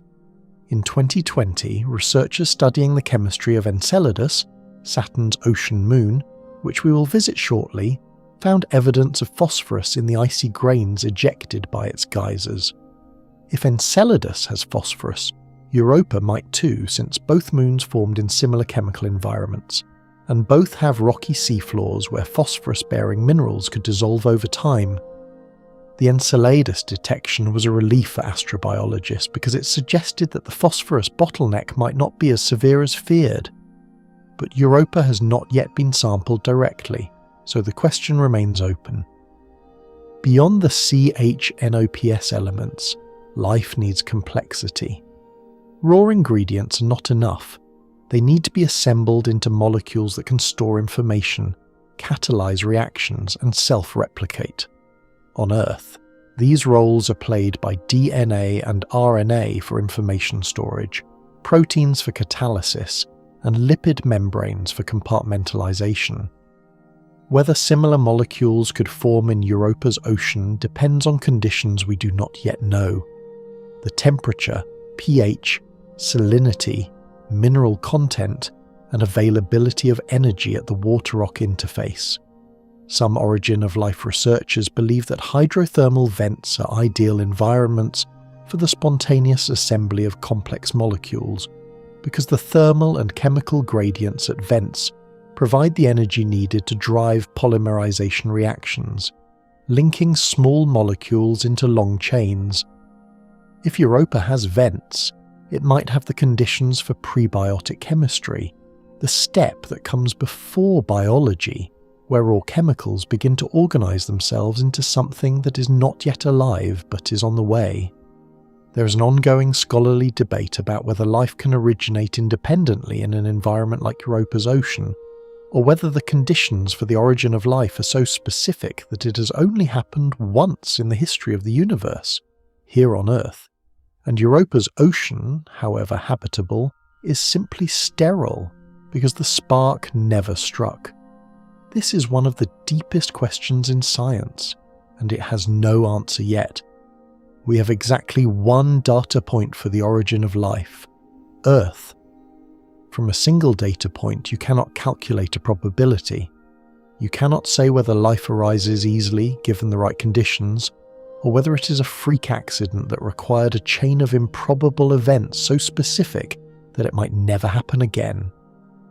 Europa could resolve this question. If we find life there, and if it originated independently, not from contamination by Earth material carried by meteorites, then we would know that the origin of life is not a one-time miracle. It is a natural process that happens whenever the conditions are right. That single finding would transform biology, and arguably all of science, more profoundly than any discovery in human history. You stand still for a moment, letting the weight of that settle. The ice is silent. Jupiter glows, and somewhere below, the checklist sits there, ticked but unconfirmed, waiting for someone to go down and see whether those check marks translate into something breathing. Europa is not the only ocean world in the solar system, and she knows it. Out at Saturn, orbiting in the shadow of those magnificent rings, there is a tiny moon called Enceladus that has been stealing headlines and, frankly, making Europa a little nervous. Enceladus is barely 500 kilometers across, small enough to fit inside the state of Arizona, and yet it has one of the most extraordinary features in the entire solar system: geysers, actual geysers erupting from cracks near its south pole, shooting plumes of water vapor, ice crystals, and organic molecules hundreds of kilometers into space, and those plumes are coming from a subsurface ocean that, by all indications, is in direct contact with a rocky seafloor and heated by tidal forces. Sound familiar? The Enceladus plumes were discovered in 2005 by the Cassini spacecraft, and they changed the game. Before Cassini, Enceladus was considered a minor moon. Interesting perhaps, but not a top-tier astrobiology target. The plume discovery changed that overnight. Here was a world that was not just hiding an ocean, it was actively spraying that ocean into space, giving scientists a free sample without ever having to land or drill. Cassini flew through the plumes multiple times, analysing their composition with its onboard mass spectrometer. The results were tantalising. The plumes contained water, sodium chloride, silica nanoparticles, which on Earth are associated with hydrothermal activity at temperatures above 90 degrees Celsius, and a variety of organic molecules, including complex macromolecular organics that hinted at sophisticated chemistry happening in the ocean below. In 2023, researchers reanalyzing Cassini data reported the detection of hydrogen cyanide in the plumes, a molecule that plays a central role in prebiotic chemistry on Earth. And, as mentioned earlier, phosphorus was also detected, completing the set of CHNOPS elements. So why are we standing on Europa instead of Enceladus? The answer is complicated, and it involves a mix of science, engineering, and bureaucratic inertia. From a pure astrobiology standpoint, Enceladus has some advantages. The plumes make sampling easy. You just fly through them and collect material, no drilling required. The ocean is well characterized thanks to Cassini's multiple flyby analyses, and the detection of complex organics, silica particles, and hydrogen cyanide paints a picture of an ocean that is chemically active and potentially habitable. Enceladus is in some ways the more accessible target. It is the low-hanging fruit of ocean-world astrobiology, if you can call anything orbiting Saturn low-hanging. Getting there still takes about 7 years, but once you arrive, the plumes do half the work for you. No drilling, no landing, no melting through ice. Just open your collector and let the moon hand you a sample. But Europa has advantages of her own. First, size. Europa's ocean is vastly larger than Enceladus's, perhaps 100 times more water, though estimates vary. A larger ocean means more room for life to evolve, more diverse environments, and potentially more chemical niches. Second, age and stability. Europa's ocean has likely been present for billions of years, maintained by the Laplace resonance that keeps tidal heating going indefinitely. Enceladus's tidal heating situation is less certain. Some models suggest its current level of activity might be episodic, ramping up and dying down over geological timescales. If Enceladus's ocean is intermittent, freezing and thawing over millions of years, that could complicate the origin and persistence of life. Third, Europa's location in the Jovian system means it gets a steady supply of oxidants from Jupiter's radiation, creating a potential chemical energy source that Enceladus, orbiting in Saturn's much milder radiation environment, lacks. Scientists still argue about which moon is a better bet for finding life, and the honest answer is that nobody knows. They are different worlds with different strengths, and the ideal strategy would be to explore both. A mainstream historical fact: the rivalry between Europa and Enceladus in the astrobiology community has driven some of the most spirited scientific debates of the 21st century.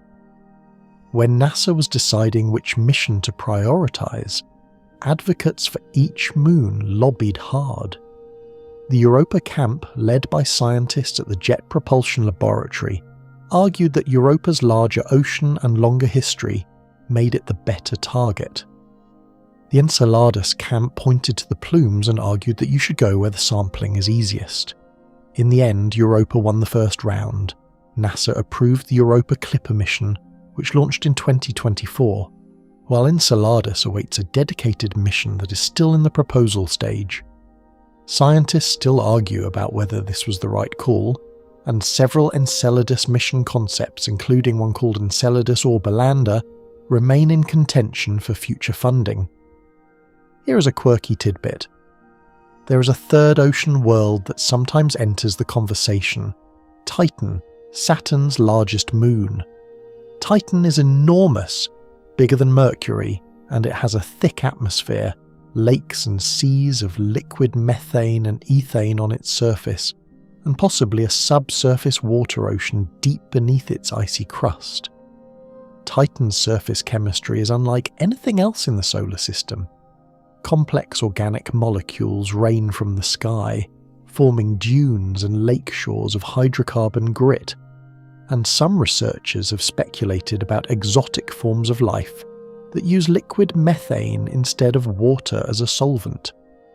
Titan is the wild card, the moon that breaks all the rules and forces astrobiologists to think beyond their Earth-centric assumptions. But for tonight, we are staying on Europa, because Europa is where the familiar kind of life, water-based, carbon-based, recognisably biological, has the best chance of being found. You glance skyward, knowing that Saturn is out there somewhere, invisible from Europa's surface but present in the cosmic neighbourhood, hosting its own miniature ocean world with its own plumes and its own tantalising chemistry. The solar system, it turns out, is wetter than anyone imagined a few decades ago. Ocean worlds are not rare exceptions.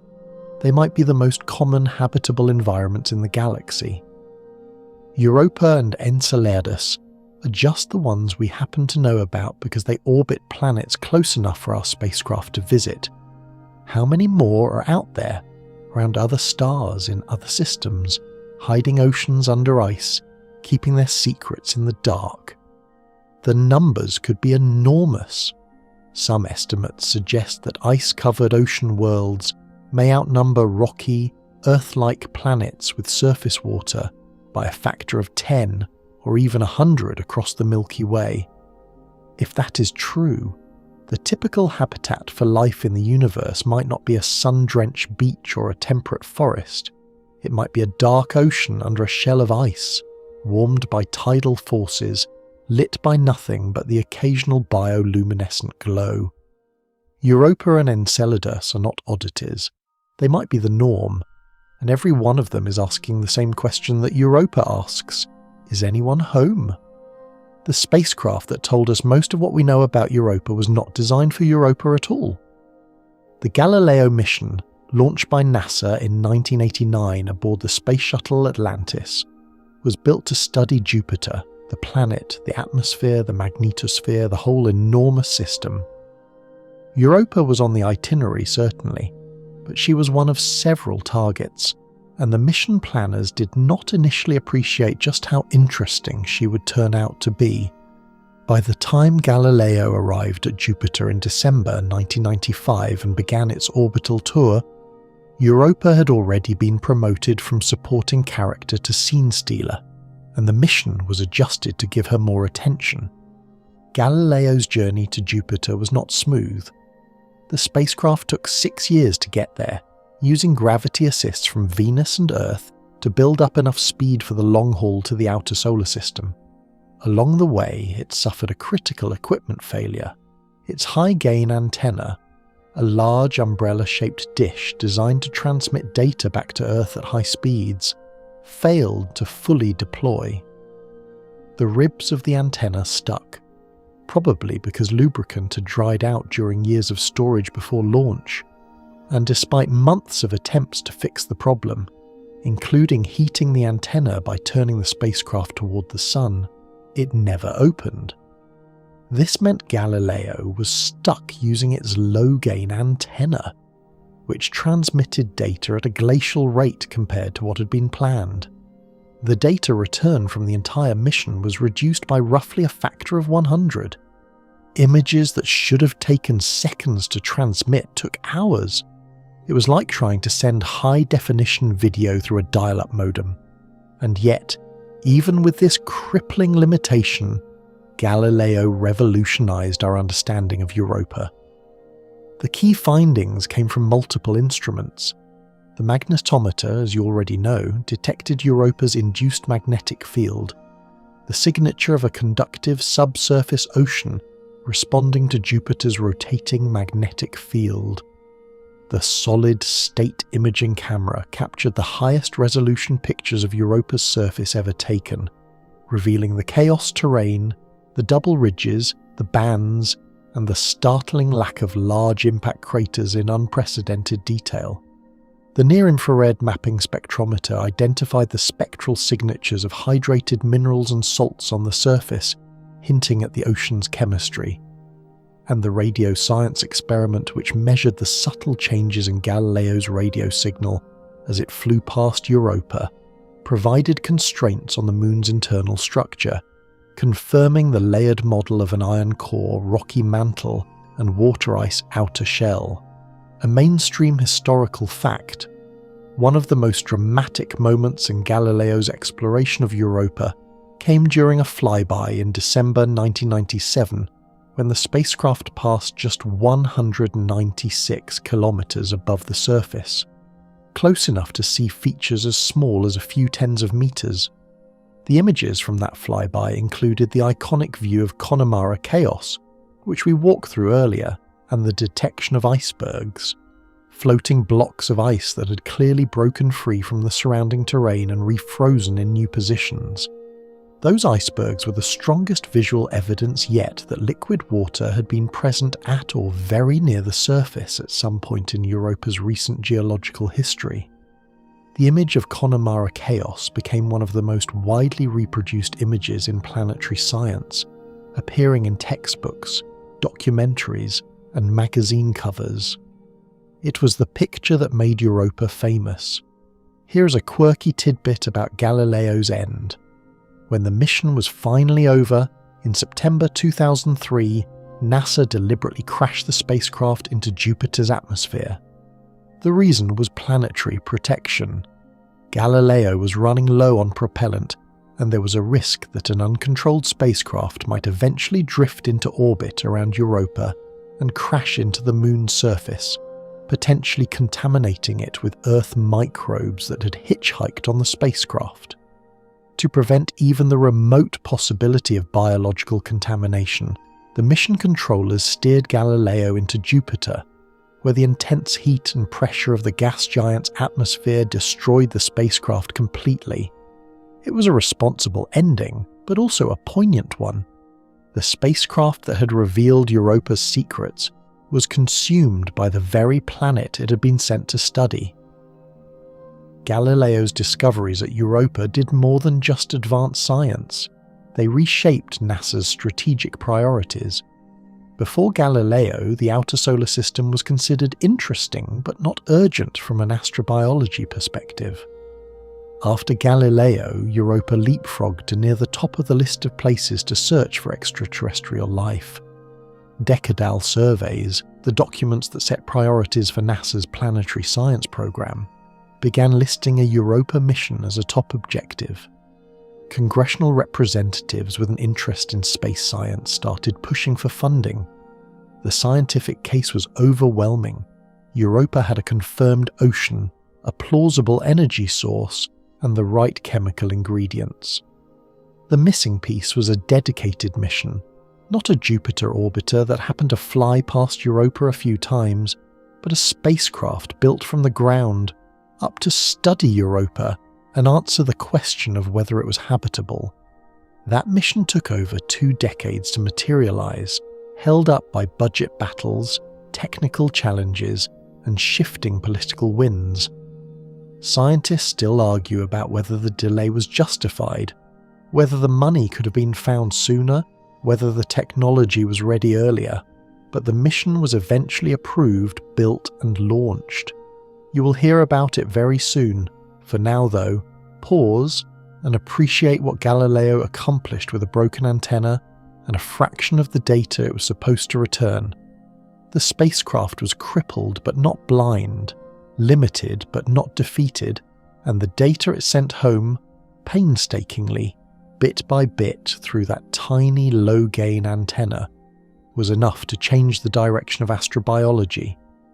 Europa's ocean went from hypothesis to near certainty, and the search for life beyond Earth gained a target that, for the first time, felt genuinely reachable.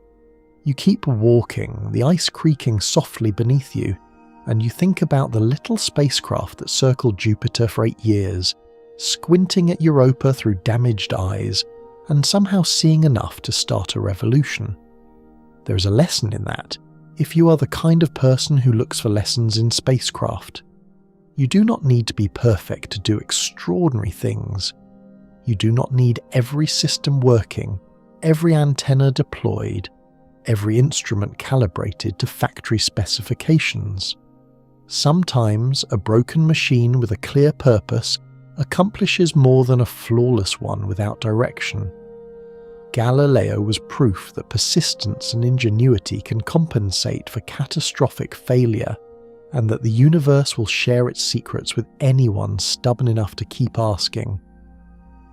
The engineers who nursed that crippled spacecraft for 8 years, coaxing data through a channel barely wider than a drinking straw, deserve their own monument somewhere, perhaps on Europa, if we ever build one.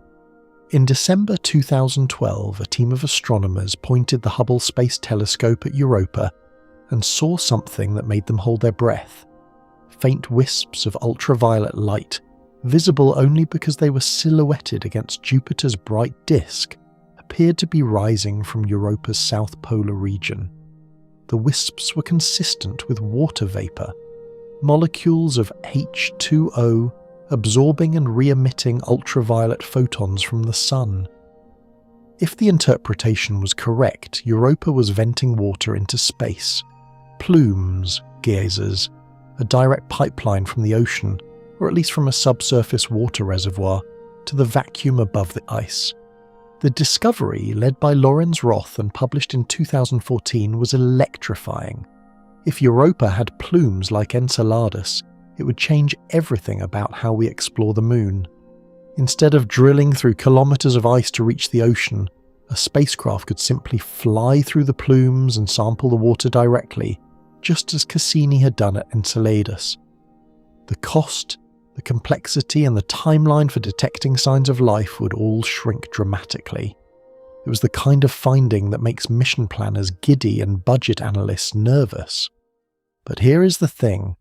The plume detections have been maddeningly inconsistent. Roth's 2012 observation was followed by another possible detection in 2014, again using Hubble, this time by a team led by William Sparks. Sparks used a different technique, looking for absorption of Jupiter's light by water vapour above Europa's limb, the edge of the Moon as seen from Earth, and found candidate plumes in roughly the same south polar region. Additional Hubble observations in subsequent years found hints of plumes in some images but not others. The plumes, if they exist, appear to be transient, erupting intermittently rather than continuously, perhaps triggered by tidal stress at certain points in Europa's orbit. The intermittent nature of the detections has fueled skepticism. Some scientists have argued that the Hubble observations are at the edge of the telescope's capabilities, and that the apparent plume signatures could be artifacts of noise or image processing. Others point out that Hubble was observing ultraviolet light at the limits of its resolution, making definitive identification difficult. Historians still argue about whether Roth's original detection was genuinely the first observation of Europan plumes, or whether it was a statistical fluctuation that happened to land in an exciting location.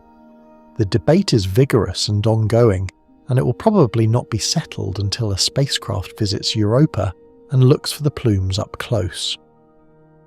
There is additional evidence, though, that lends support to the plume hypothesis. Remember the Galileo spacecraft. When scientists reanalyzed data from one of its closest Europa flybys, a pass that brought the spacecraft within 400 kilometers of the surface in December 1997, they found a brief sharp spike in the plasma and magnetic field measurements that was consistent with the spacecraft flying through a localized plume of water vapor. The finding, published in 2018, was not definitive. The spike could have other explanations, but it fit neatly with the Hubble observations and suggested that plumes had been there all along, unrecognized in data that was over 20 years old. A mainstream historical fact, this reanalysis was led by Jianji Jia of the University of Michigan, and it was a beautiful example of how old data can yield new discoveries when examined with fresh hypotheses and better models. The Galileo data had been publicly available for years. It just took someone asking the right question to find the answer hiding in the noise. A quirky tidbit. If Europa's plumes are real, they might not come from the deep ocean at all. Some models suggest the plumes could originate from shallow melt lenses within the ice shell, pockets of liquid water that form when warm ice rises and partially melts, creating reservoirs just a few kilometers below the surface. If a melt lens is pressurized by tidal forces, the water could be squeezed upward through cracks in the ice and erupted into space, much like water erupting from a geyser on Earth.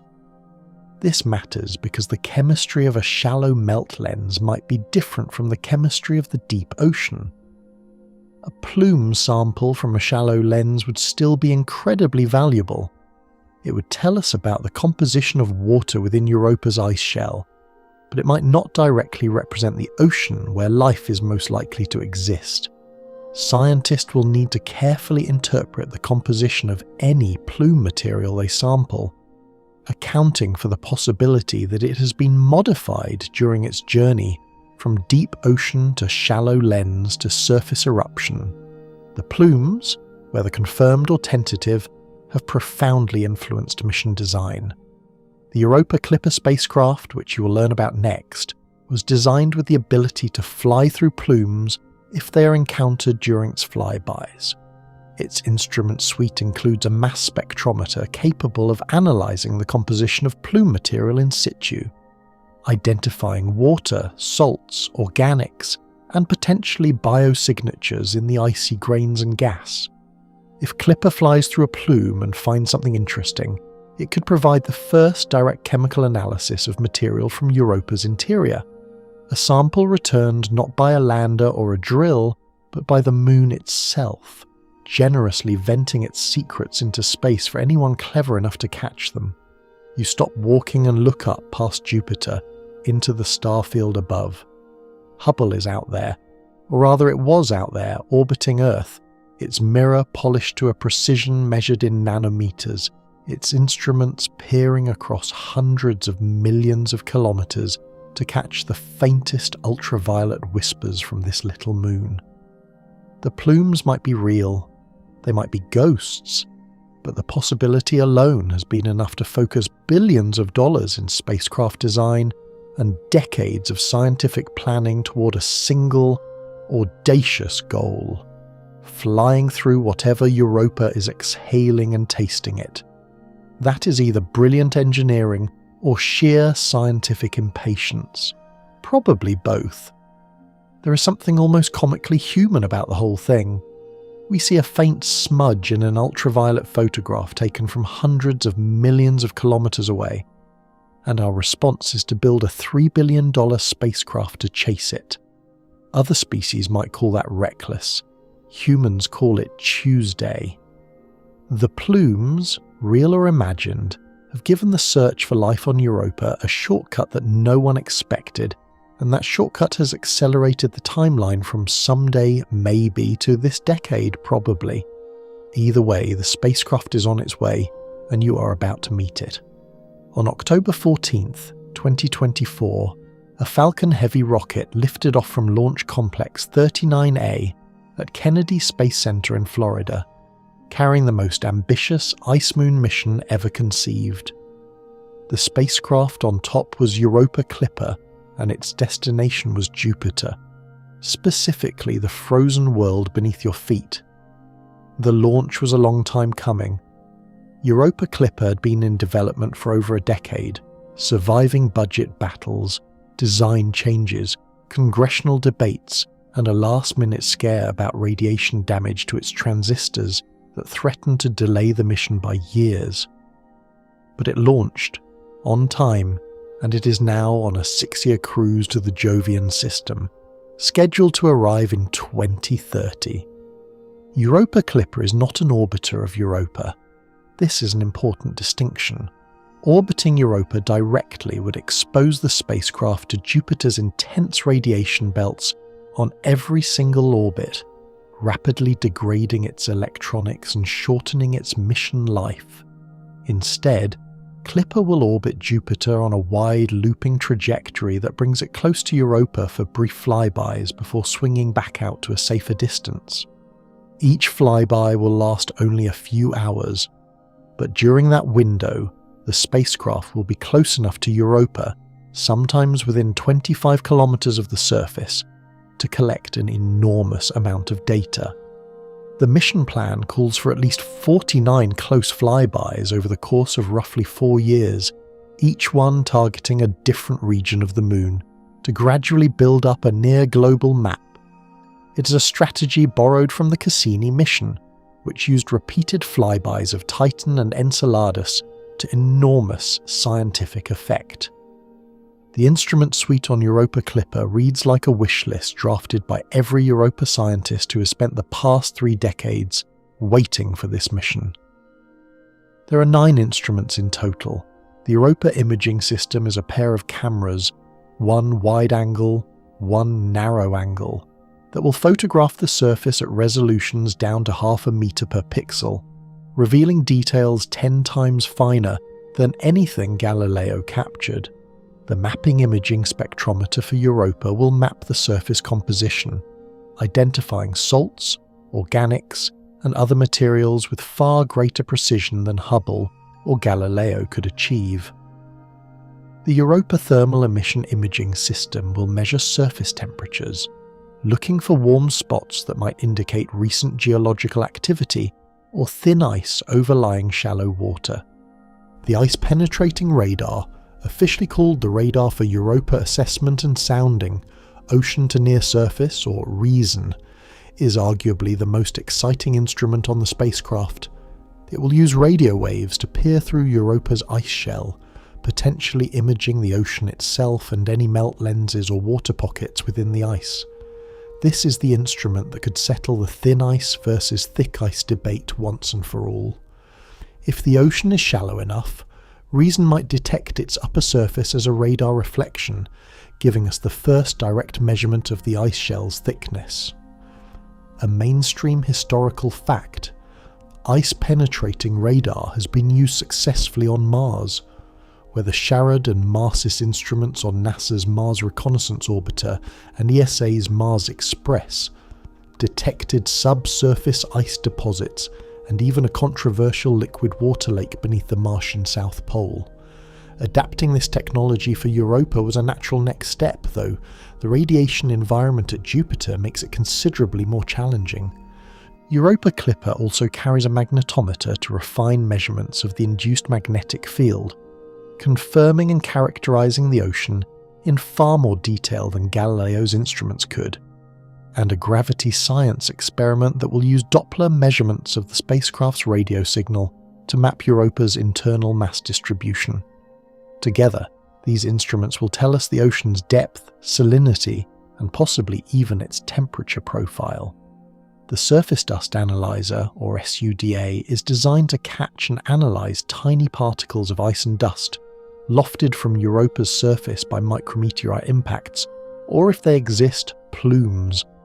And the mass spectrometer for planetary exploration, MASSPEX, can sample and identify the molecules in any gas or plume material the spacecraft flies through, with sensitivity high enough to detect amino acids, fatty acids, and other organic compounds at parts per billion concentrations. Here's a quirky tidbit.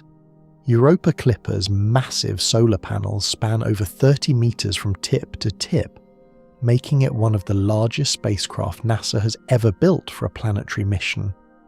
The panels are enormous because sunlight at Jupiter's distance is only about 4% as intense as at Earth, so the spacecraft needs a huge surface area to generate enough electricity. Scientists still argue about whether solar power was the right choice for a Jupiter mission. Nuclear power, using a radioisotope thermoelectric generator, was considered but rejected due to supply constraints on plutonium-238. But the solar panels add a certain grandeur to the spacecraft. When it arrives at Jupiter, it will look like a giant metallic butterfly drifting through the radiation belts. The mission's primary goal is not to find life. This is worth stating clearly because it manages expectations. Europa Clipper is designed to determine whether Europa has the conditions necessary for life, whether the ocean exists, whether it has the right chemistry, whether energy is available, and whether the ice shell is active enough to connect the surface with the ocean below. If Clipper finds all of these conditions satisfied, the next step would be a lander mission, something that could touch down on the surface, sample the ice, and look for biosignatures directly. NASA has already studied concepts for a Europa lander, and the designs are remarkably detailed, but a lander has not yet been approved or funded. Clipper is the scout. The lander, if it comes, would be the detective. You feel a faint vibration in the ice, not tidal flexing this time, but something lighter, almost expectant. In a few years, a spacecraft the size of a basketball court will be passing overhead, its instruments trained on this very surface, its radar pulsing through the ice like a physician's ultrasound, probing for what lies beneath the skin. You will not be here to see it, nobody will in person, but the data will travel back to Earth at the speed of light, and when it arrives, scientists will gather around their screens and look, for the first time, at a detailed portrait of a world that might not be as empty as it appears. Meanwhile, the European Space Agency has its own Jupiter mission, JUICE, the Jupiter Icy Moons Explorer, which launched in 2023 and will arrive at the Jovian system around the same time as Clipper. JUICE is primarily focused on Ganymede, but it will also make flybys of Europa, providing complementary data that will help fill in the gaps. For the first time in history, 2 spacecraft from 2 different space agencies will be studying the Jovian moons simultaneously, cross-checking each other's findings and building a picture of the system that neither could construct alone. It is a golden age for outer solar system exploration, and Europa is at the centre of it. Finding life is one thing. Proving you have found it is something else entirely, and the gap between the two is where scientific careers go to get complicated. If a future mission to Europa, whether a flyby, a lander or a submarine, detects something that might be biological, the burden of proof will be enormous. The claim would be among the most significant in human history, and the scientific community will demand evidence so robust that every alternative explanation has been exhausted.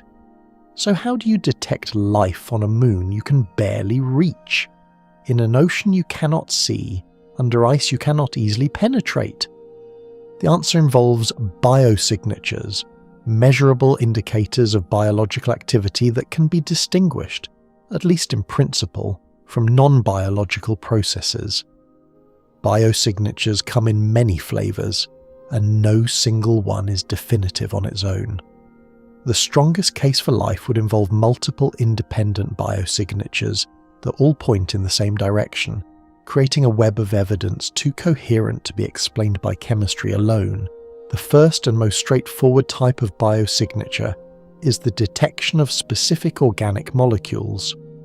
Life on Earth produces a distinctive set of organic compounds, amino acids, lipids, sugars, nucleotides, and these molecules have characteristic properties that set them apart from abiotically produced organics.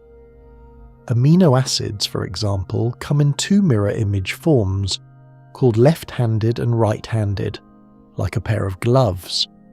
Non-biological chemistry produces both forms in roughly equal amounts, a mixture called a racemic mixture. Life on Earth, however, uses almost exclusively left-handed amino acids, a property called homochirality. If a sample from Europa contained amino acids with a strong preference for one-handedness over the other, that would be powerful evidence for biology. Mass specs and SUDA on Europa Clipper are sensitive enough to detect amino acids, but determining chirality would likely require a lander or a sample return mission with more sophisticated instruments. Another type of biosignature involves isotope ratios. Living organisms preferentially use lighter isotopes of elements like carbon, nitrogen and sulfur, because lighter isotopes react slightly faster in metabolic processes. This leaves a measurable signature in the ratio of light to heavy isotopes in biological materials.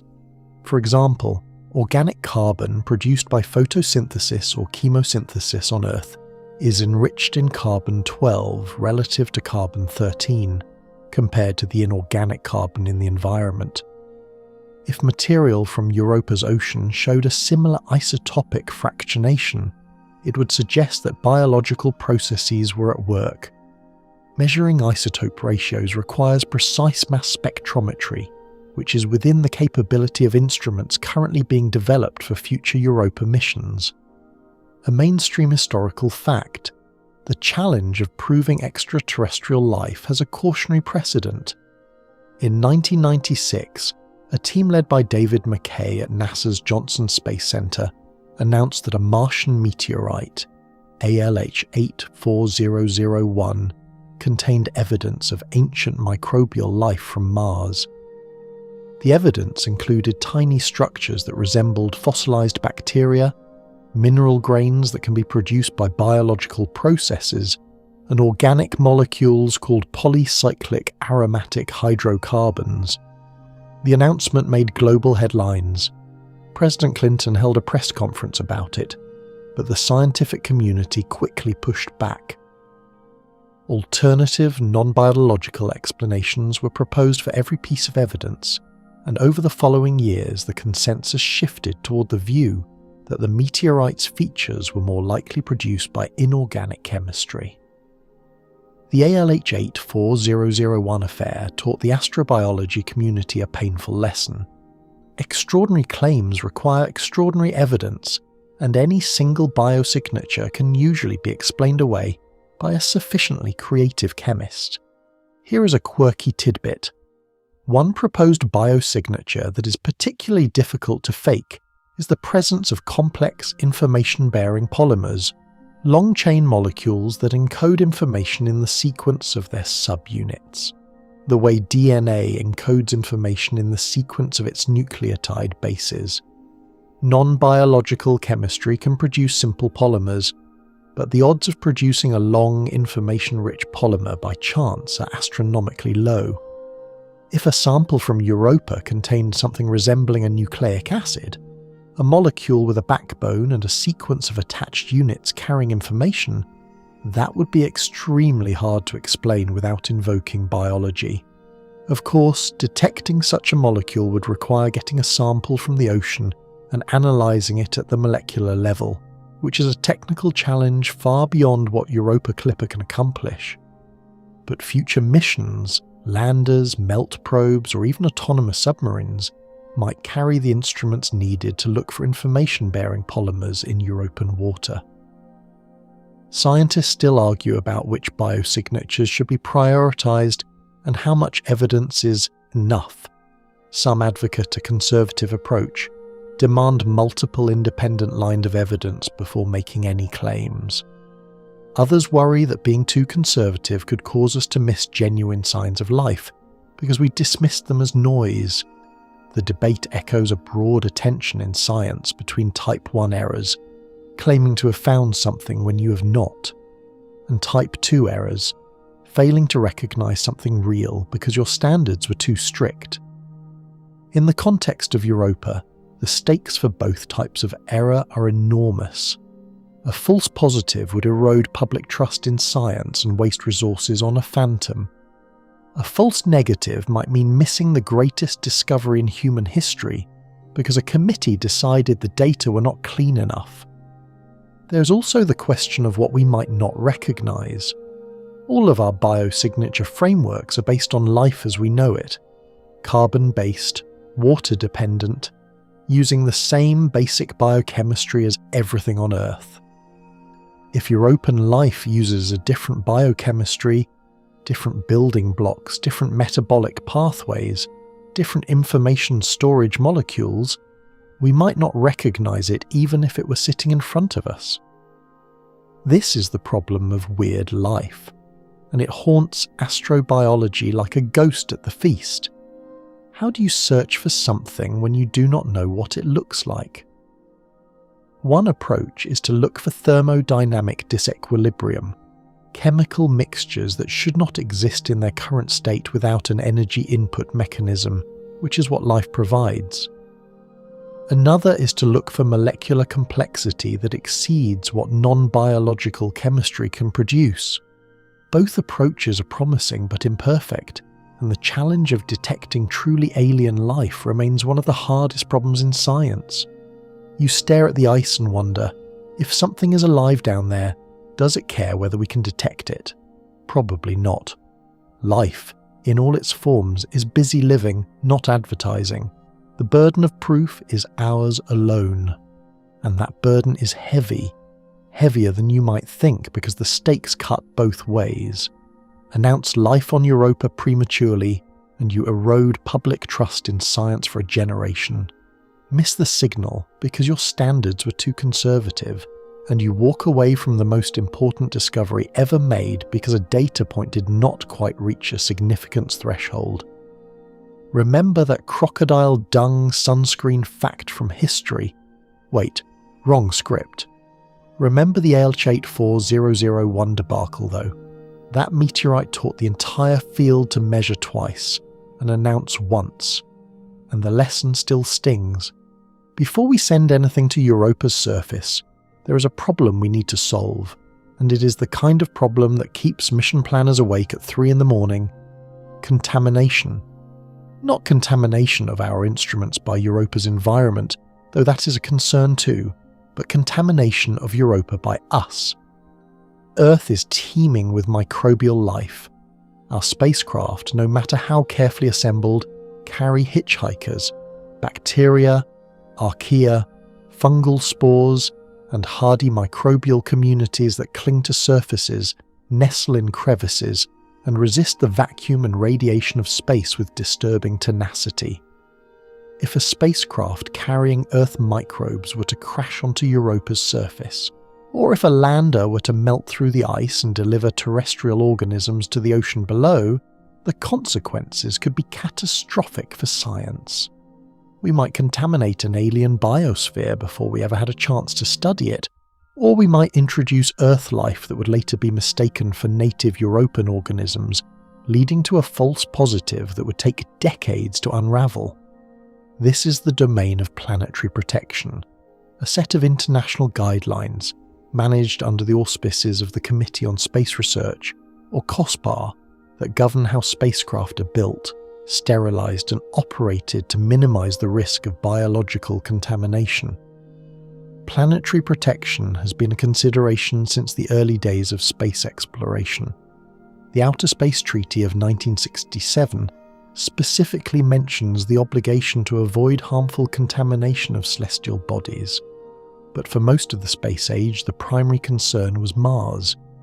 Europa raises the stakes because its subsurface ocean is a more hospitable environment for Earth life than Mars's cold, irradiated surface. A hardy bacterium deposited on Mars might survive for a while, but without liquid water, it would be unlikely to grow or reproduce. A bacterium delivered to Europa's ocean, on the other hand, would find itself in salt water with available chemical energy, conditions not so different from certain environments on Earth. The risk of a contaminating organism taking hold and proliferating is small, but not zero. And in planetary protection, not zero is enough to demand serious precautions. Europa Clipper, because it is a flyby mission and will never land on Europa's surface, has somewhat relaxed planetary protection requirements compared to a lander. The spacecraft was assembled in clean rooms, and its components were carefully monitored for microbial contamination, but it did not undergo the extreme sterilization protocols, such as full spacecraft heat sterilization, that a lander would require. When Clipper's mission eventually ends, its trajectory will be managed to ensure it does not accidentally impact Europa. Remember how Galileo crashed into Jupiter to prevent contamination? The same principle applies. Every spacecraft that visits the Jovian system must have an end-of-mission disposal plan that keeps it away from Europa's surface, a mainstream historical fact. The most rigorous planetary protection sterilization ever performed on a space mission was for the Viking landers, which touched down on Mars in 1976. The entire spacecraft was baked in ovens at 112 degrees Celsius for 40 hours to kill any microbial stowaways. The process was effective but expensive, and some engineers later argued that it may have degraded certain sensitive instruments. Historians still argue about whether the Viking sterilization was overkill or entirely appropriate, but it set the gold standard for planetary protection that has informed every subsequent mission to a potentially habitable world. Here is a quirky tidbit. Some researchers have pointed out that Earth and Europa have already been in contact, in a sense, via meteorites. When large asteroids hit Earth, they blast chunks of rock into space, and some of those chunks eventually find their way to other parts of the solar system.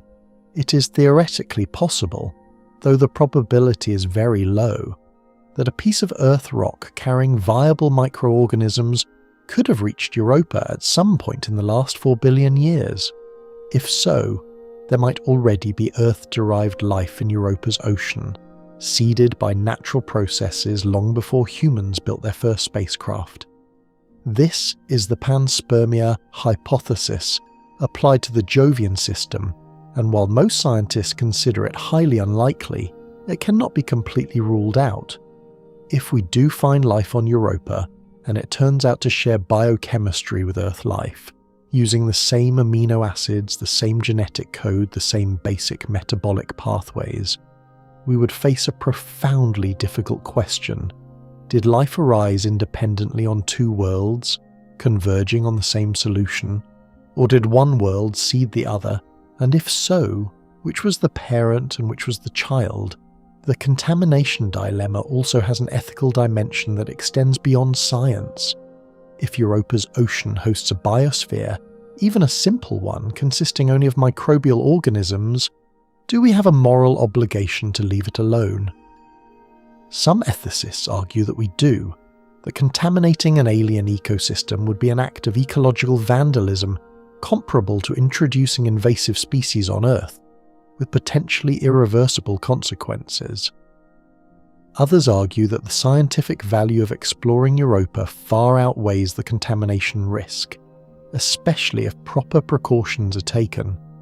Scientists still argue about where to draw the line, and the debate intersects with broader questions about humanity's relationship with the natural world, or, in this case, the natural worlds of other planets and moons. You look down at your boots, and for the first time you wonder what you might be carrying.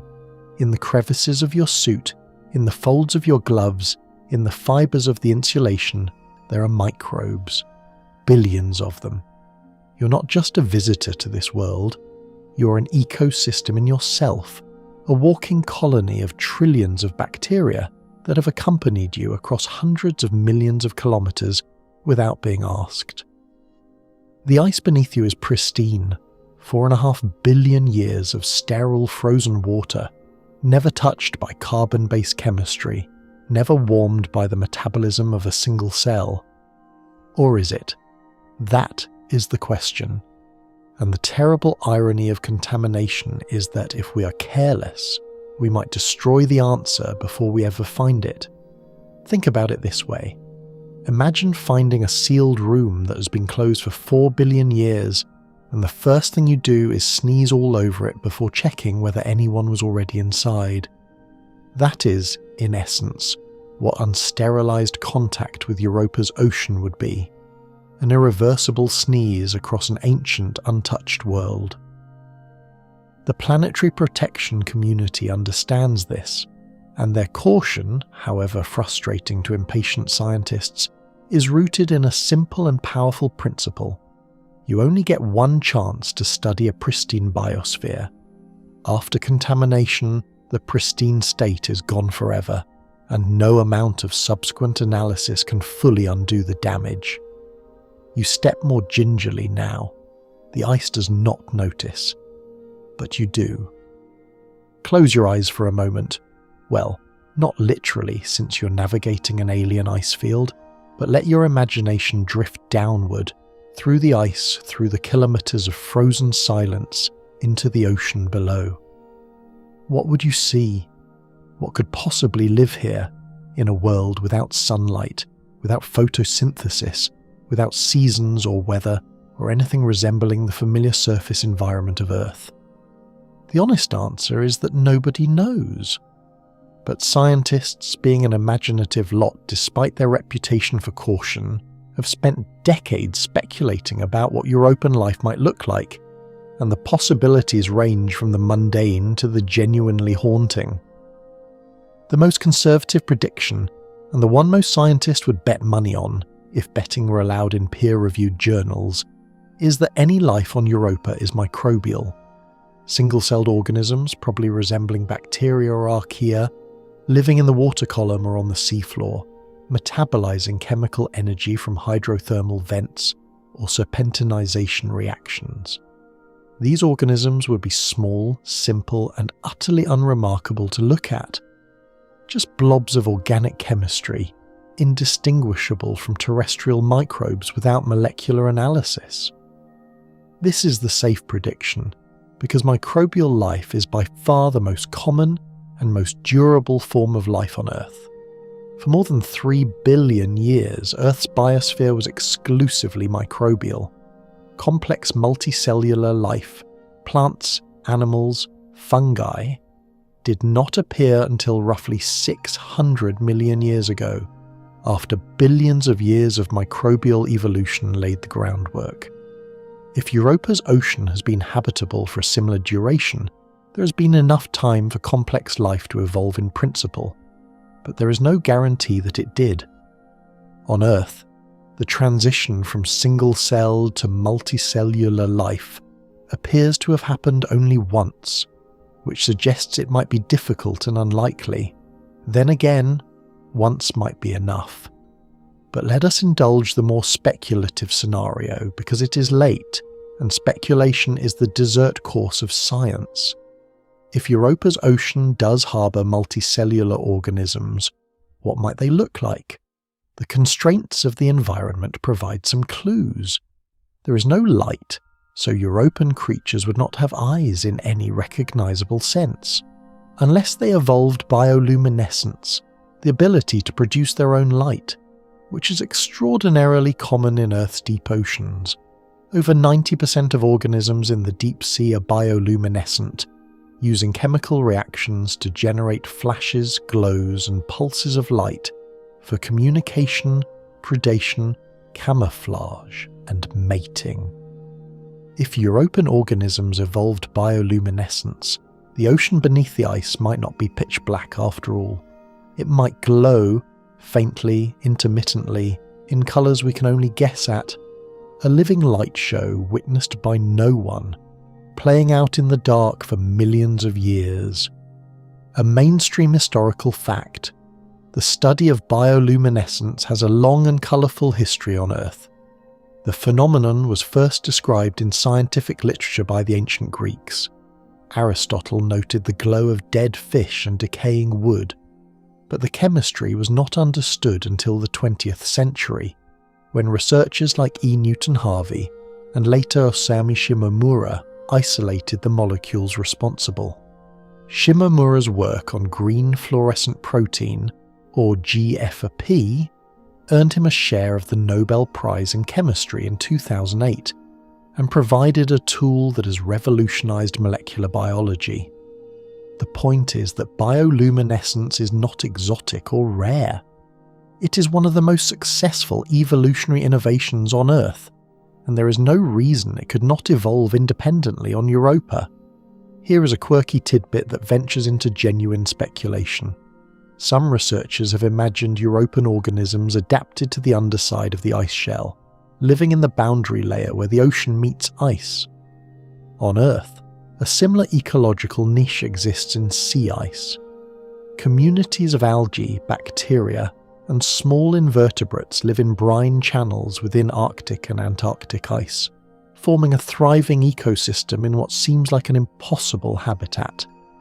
If Europa's ice shell has a similar structure, with briny pockets and channels near its base, organisms might colonize these spaces, feeding on chemical nutrients that percolate through the ice from the irradiated surface above or rise from the ocean below. These under-ice communities would be the Europan equivalent of the creatures that cling to the underside of rocks in a stream, and they might be the most accessible form of life on Europa, because they would be closer to the surface than organisms living on the deep sea floor. The pressure in Europa's ocean is another factor that would shape any life there.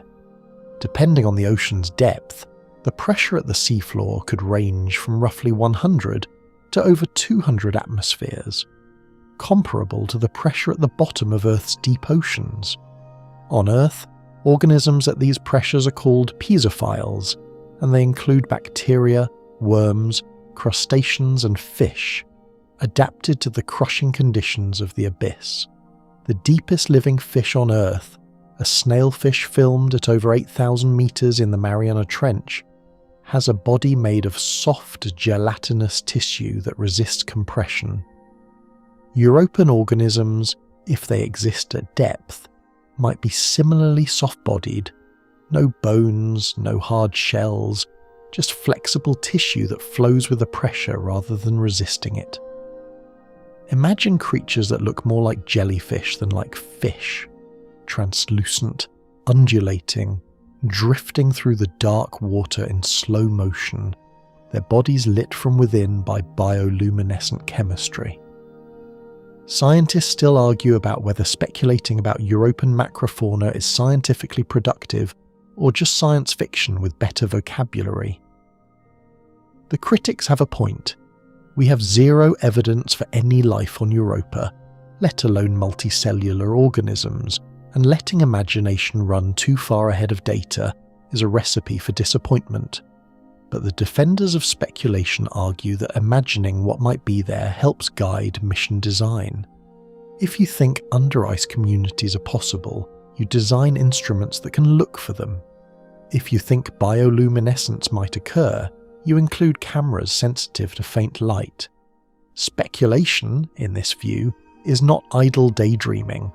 It is hypothesis generation, the first step in the scientific method, and it has a long and honourable history of leading to discoveries that sober analysis alone would never have suggested.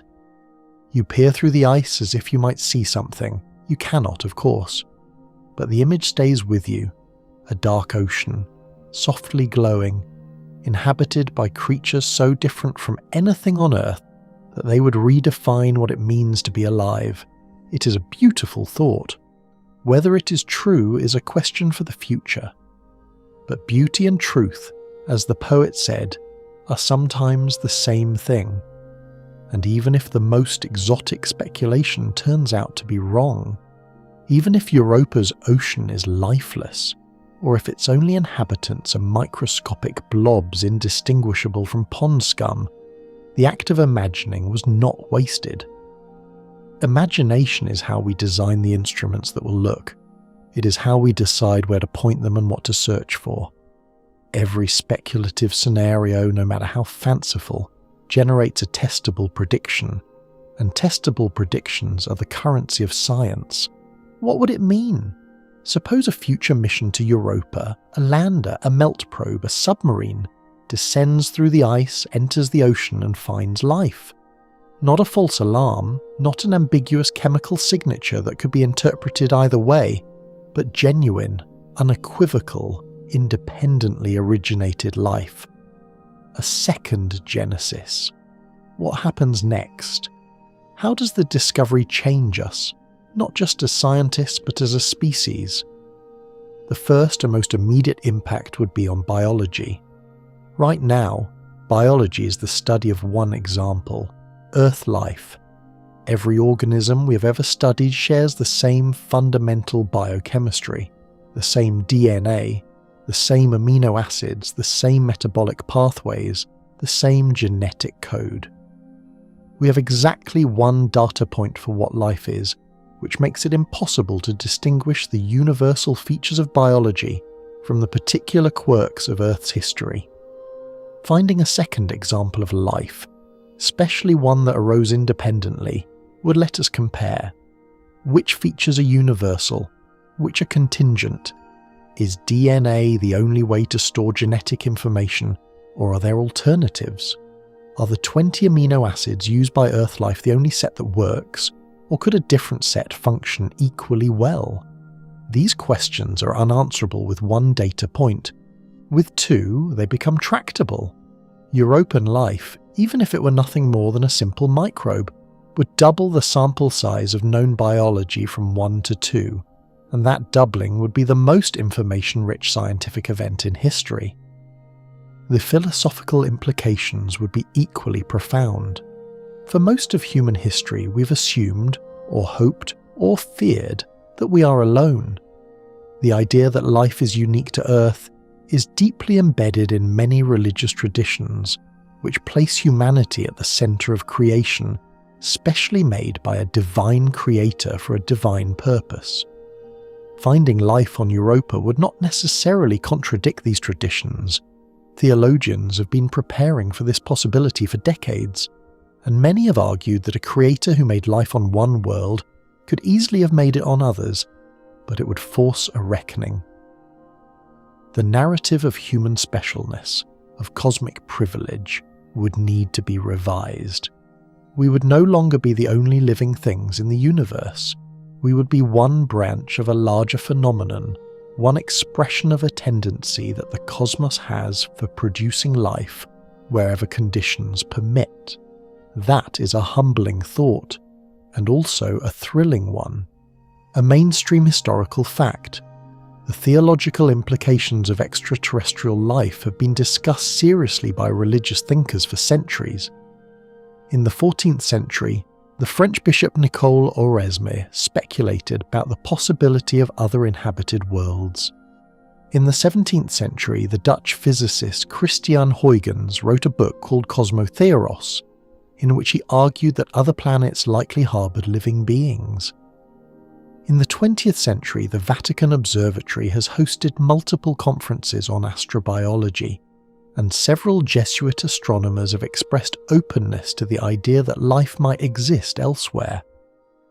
Historians still argue about whether the discovery of extraterrestrial life would provoke a religious crisis, or simply be absorbed into existing theological frameworks.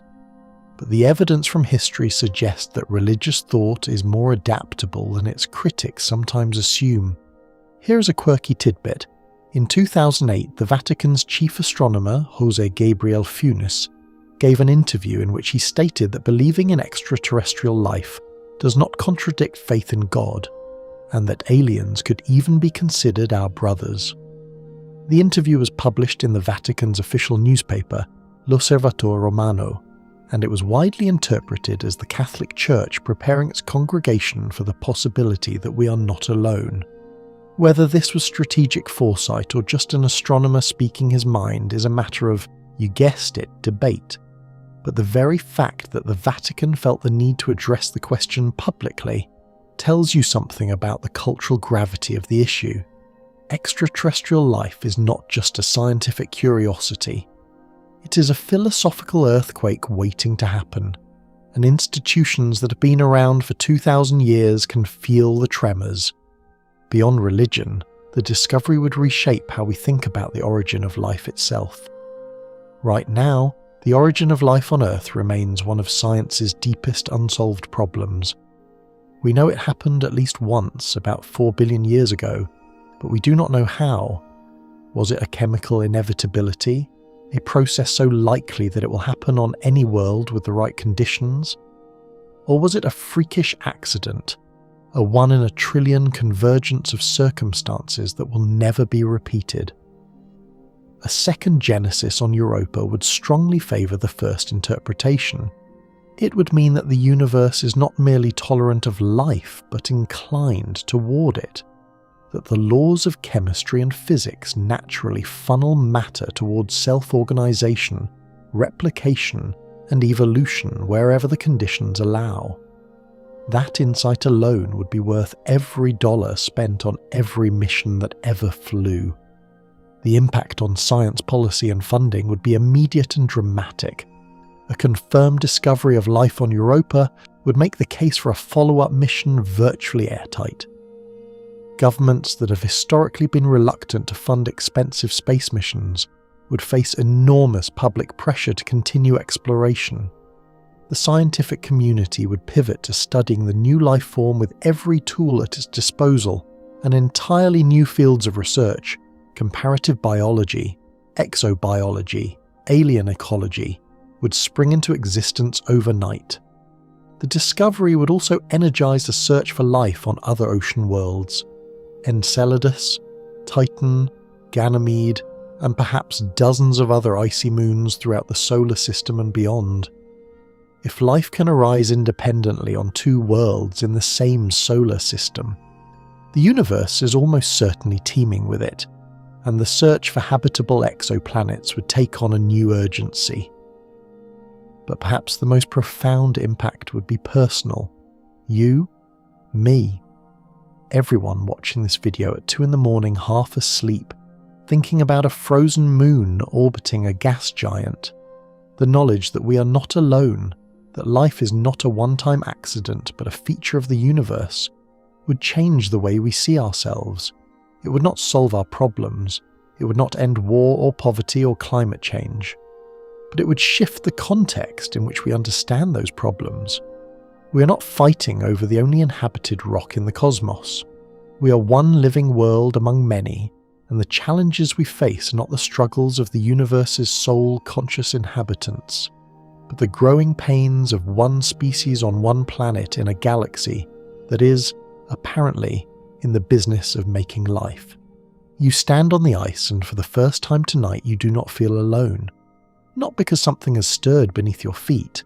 Nothing has, as far as you know. But because the possibility is enough. The possibility that the universe is more alive than we thought, that biology is not Earth's private miracle but a common phenomenon, that somewhere in the dark water below you, chemistry crossed a threshold and became something that moves, that eats, that reproduces, that lives. It is a possibility, not a certainty. But on a night like this, under Jupiter's amber glow, possibility feels like plenty. And here is the thing about possibility. It is not passive. It drives missions, funds telescopes, fills lecture halls, and keeps graduate students awake at 4 a.m. poring over spectra. Possibility is the fuel of science. Certainty is the destination, but possibility is the road.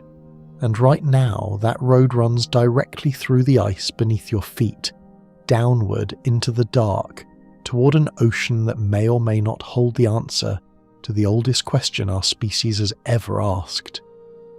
You're not the first person to wonder whether we are alone, but you might be alive when we finally find out. The walk is almost over. You can feel it in your legs, imaginary though they are, and in the way the ice seems to soften under your boots, as if Europa herself is easing up, relaxing, letting you know that the hard part is done. You have crossed this moon's frozen face from horizon to horizon, and you have carried with you 4 centuries of discovery. Galileo's dots of light, the Voyager flyby, the Galileo spacecraft's broken antenna and unbroken determination, the Hubble plumes that may or may not be there, and the promise of Europa Clipper sailing through space right now, getting closer every day. You have dived to the bottom of Earth's oceans and met the creatures that live without sunlight. You have catalogued extremophiles that survive in boiling acid and frozen rock. You have run through the checklist, water, energy, chemistry, and found Europa ticking every box with quiet confidence. And you have imagined, just for a moment, what might be swimming in the dark below. The debate over Europa is far from settled.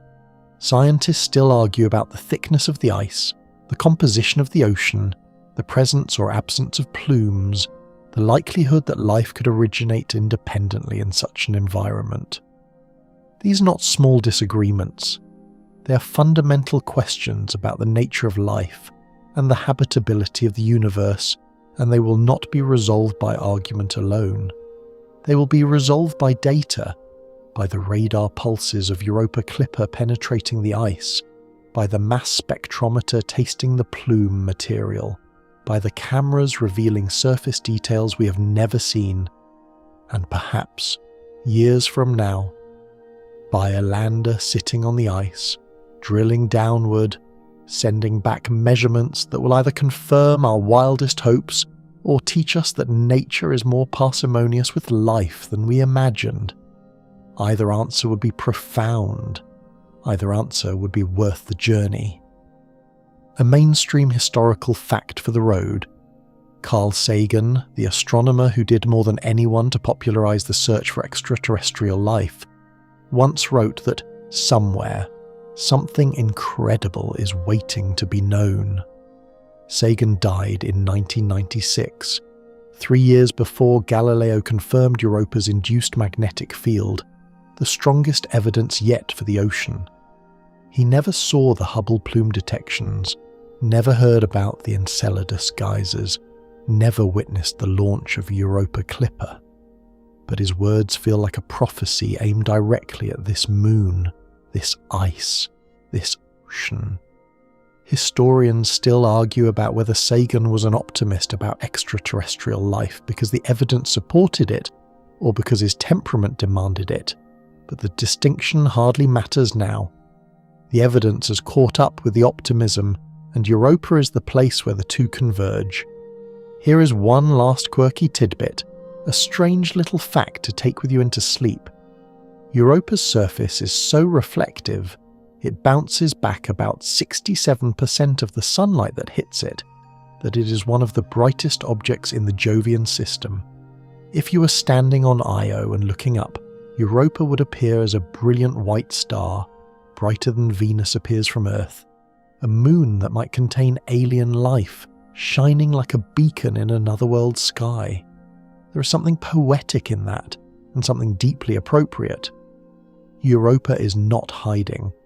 Europa is blazing with reflected light, daring us to look closer, daring us to come and ask the question that matters more than any other question in science. Are we alone? You do not have the answer tonight. Nobody does. But you have the question, and the question is enough to carry you forward through the decades of missions and data and arguments that lie ahead, through the slow, patient process of science doing what science does best, which is replacing ignorance with understanding, one careful measurement at a time. The question is alive, even if the answer is still hidden under the ice. And alive questions, like alive organisms, have a way of persisting. Think about how long this particular question has been alive. Humans have been looking up at Jupiter since before we had words for planet or moon. The ancient Babylonians tracked its wandering path across the sky and wove it into their omens. The Greeks named it after their king of the gods. And now, 4,000 years later, we're building robots to taste the water erupting from one of its moons. The arc of that story, from naked-eye stargazing to interplanetary chemistry experiments, is one of the most remarkable narratives in human history, and it is not finished. The next chapter is being written right now in mission control rooms and university laboratories and clean rooms, where engineers assemble spacecraft with the care of surgeons. Remember the Laplace resonance that keeps Europa's orbit elliptical and her ocean warm? Remember the tidal flexing you felt beneath your boots, that slow heartbeat of a moon being kneaded by gravity? Remember Conan the bacterium and the giant tube worms in the serpentinizing seafloor? All of those threads, all of those facts, hypotheses, debates and discoveries converge on a single point. Europa's ocean is the most promising place in the solar system to look for life beyond Earth, and we are closer to looking than we have ever been. The ice is softer now beneath your feet, or perhaps you're just tired. Jupiter has not moved. It never does from this hemisphere, but its light seems warmer somehow, less stark, more forgiving.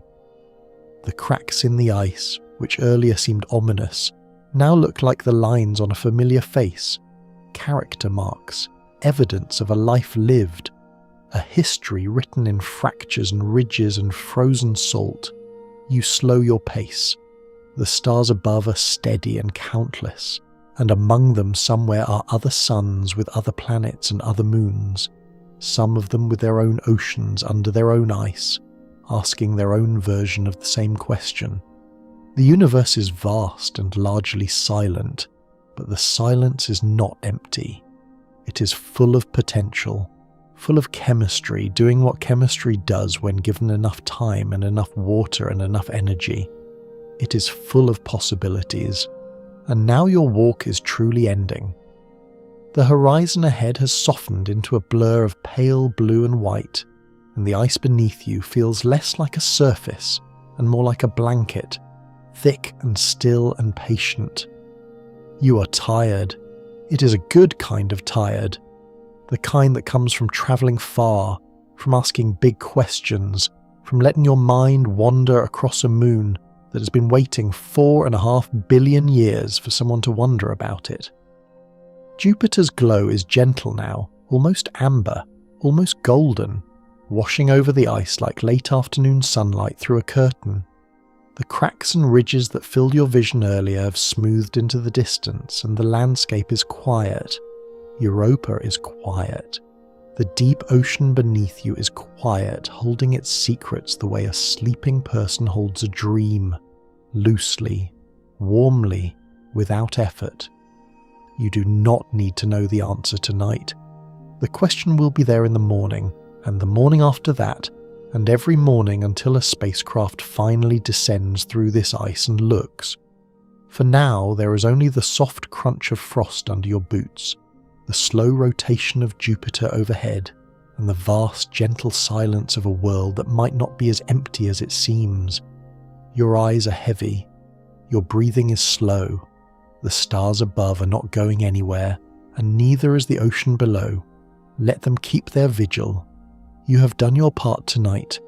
You walked, you wondered, you listened to the ice, and the ice, in its own quiet way, listened back. Let that thought carry you now. Let it float you gently, like water beneath a frozen sky, into deep and restful sleep. Good night.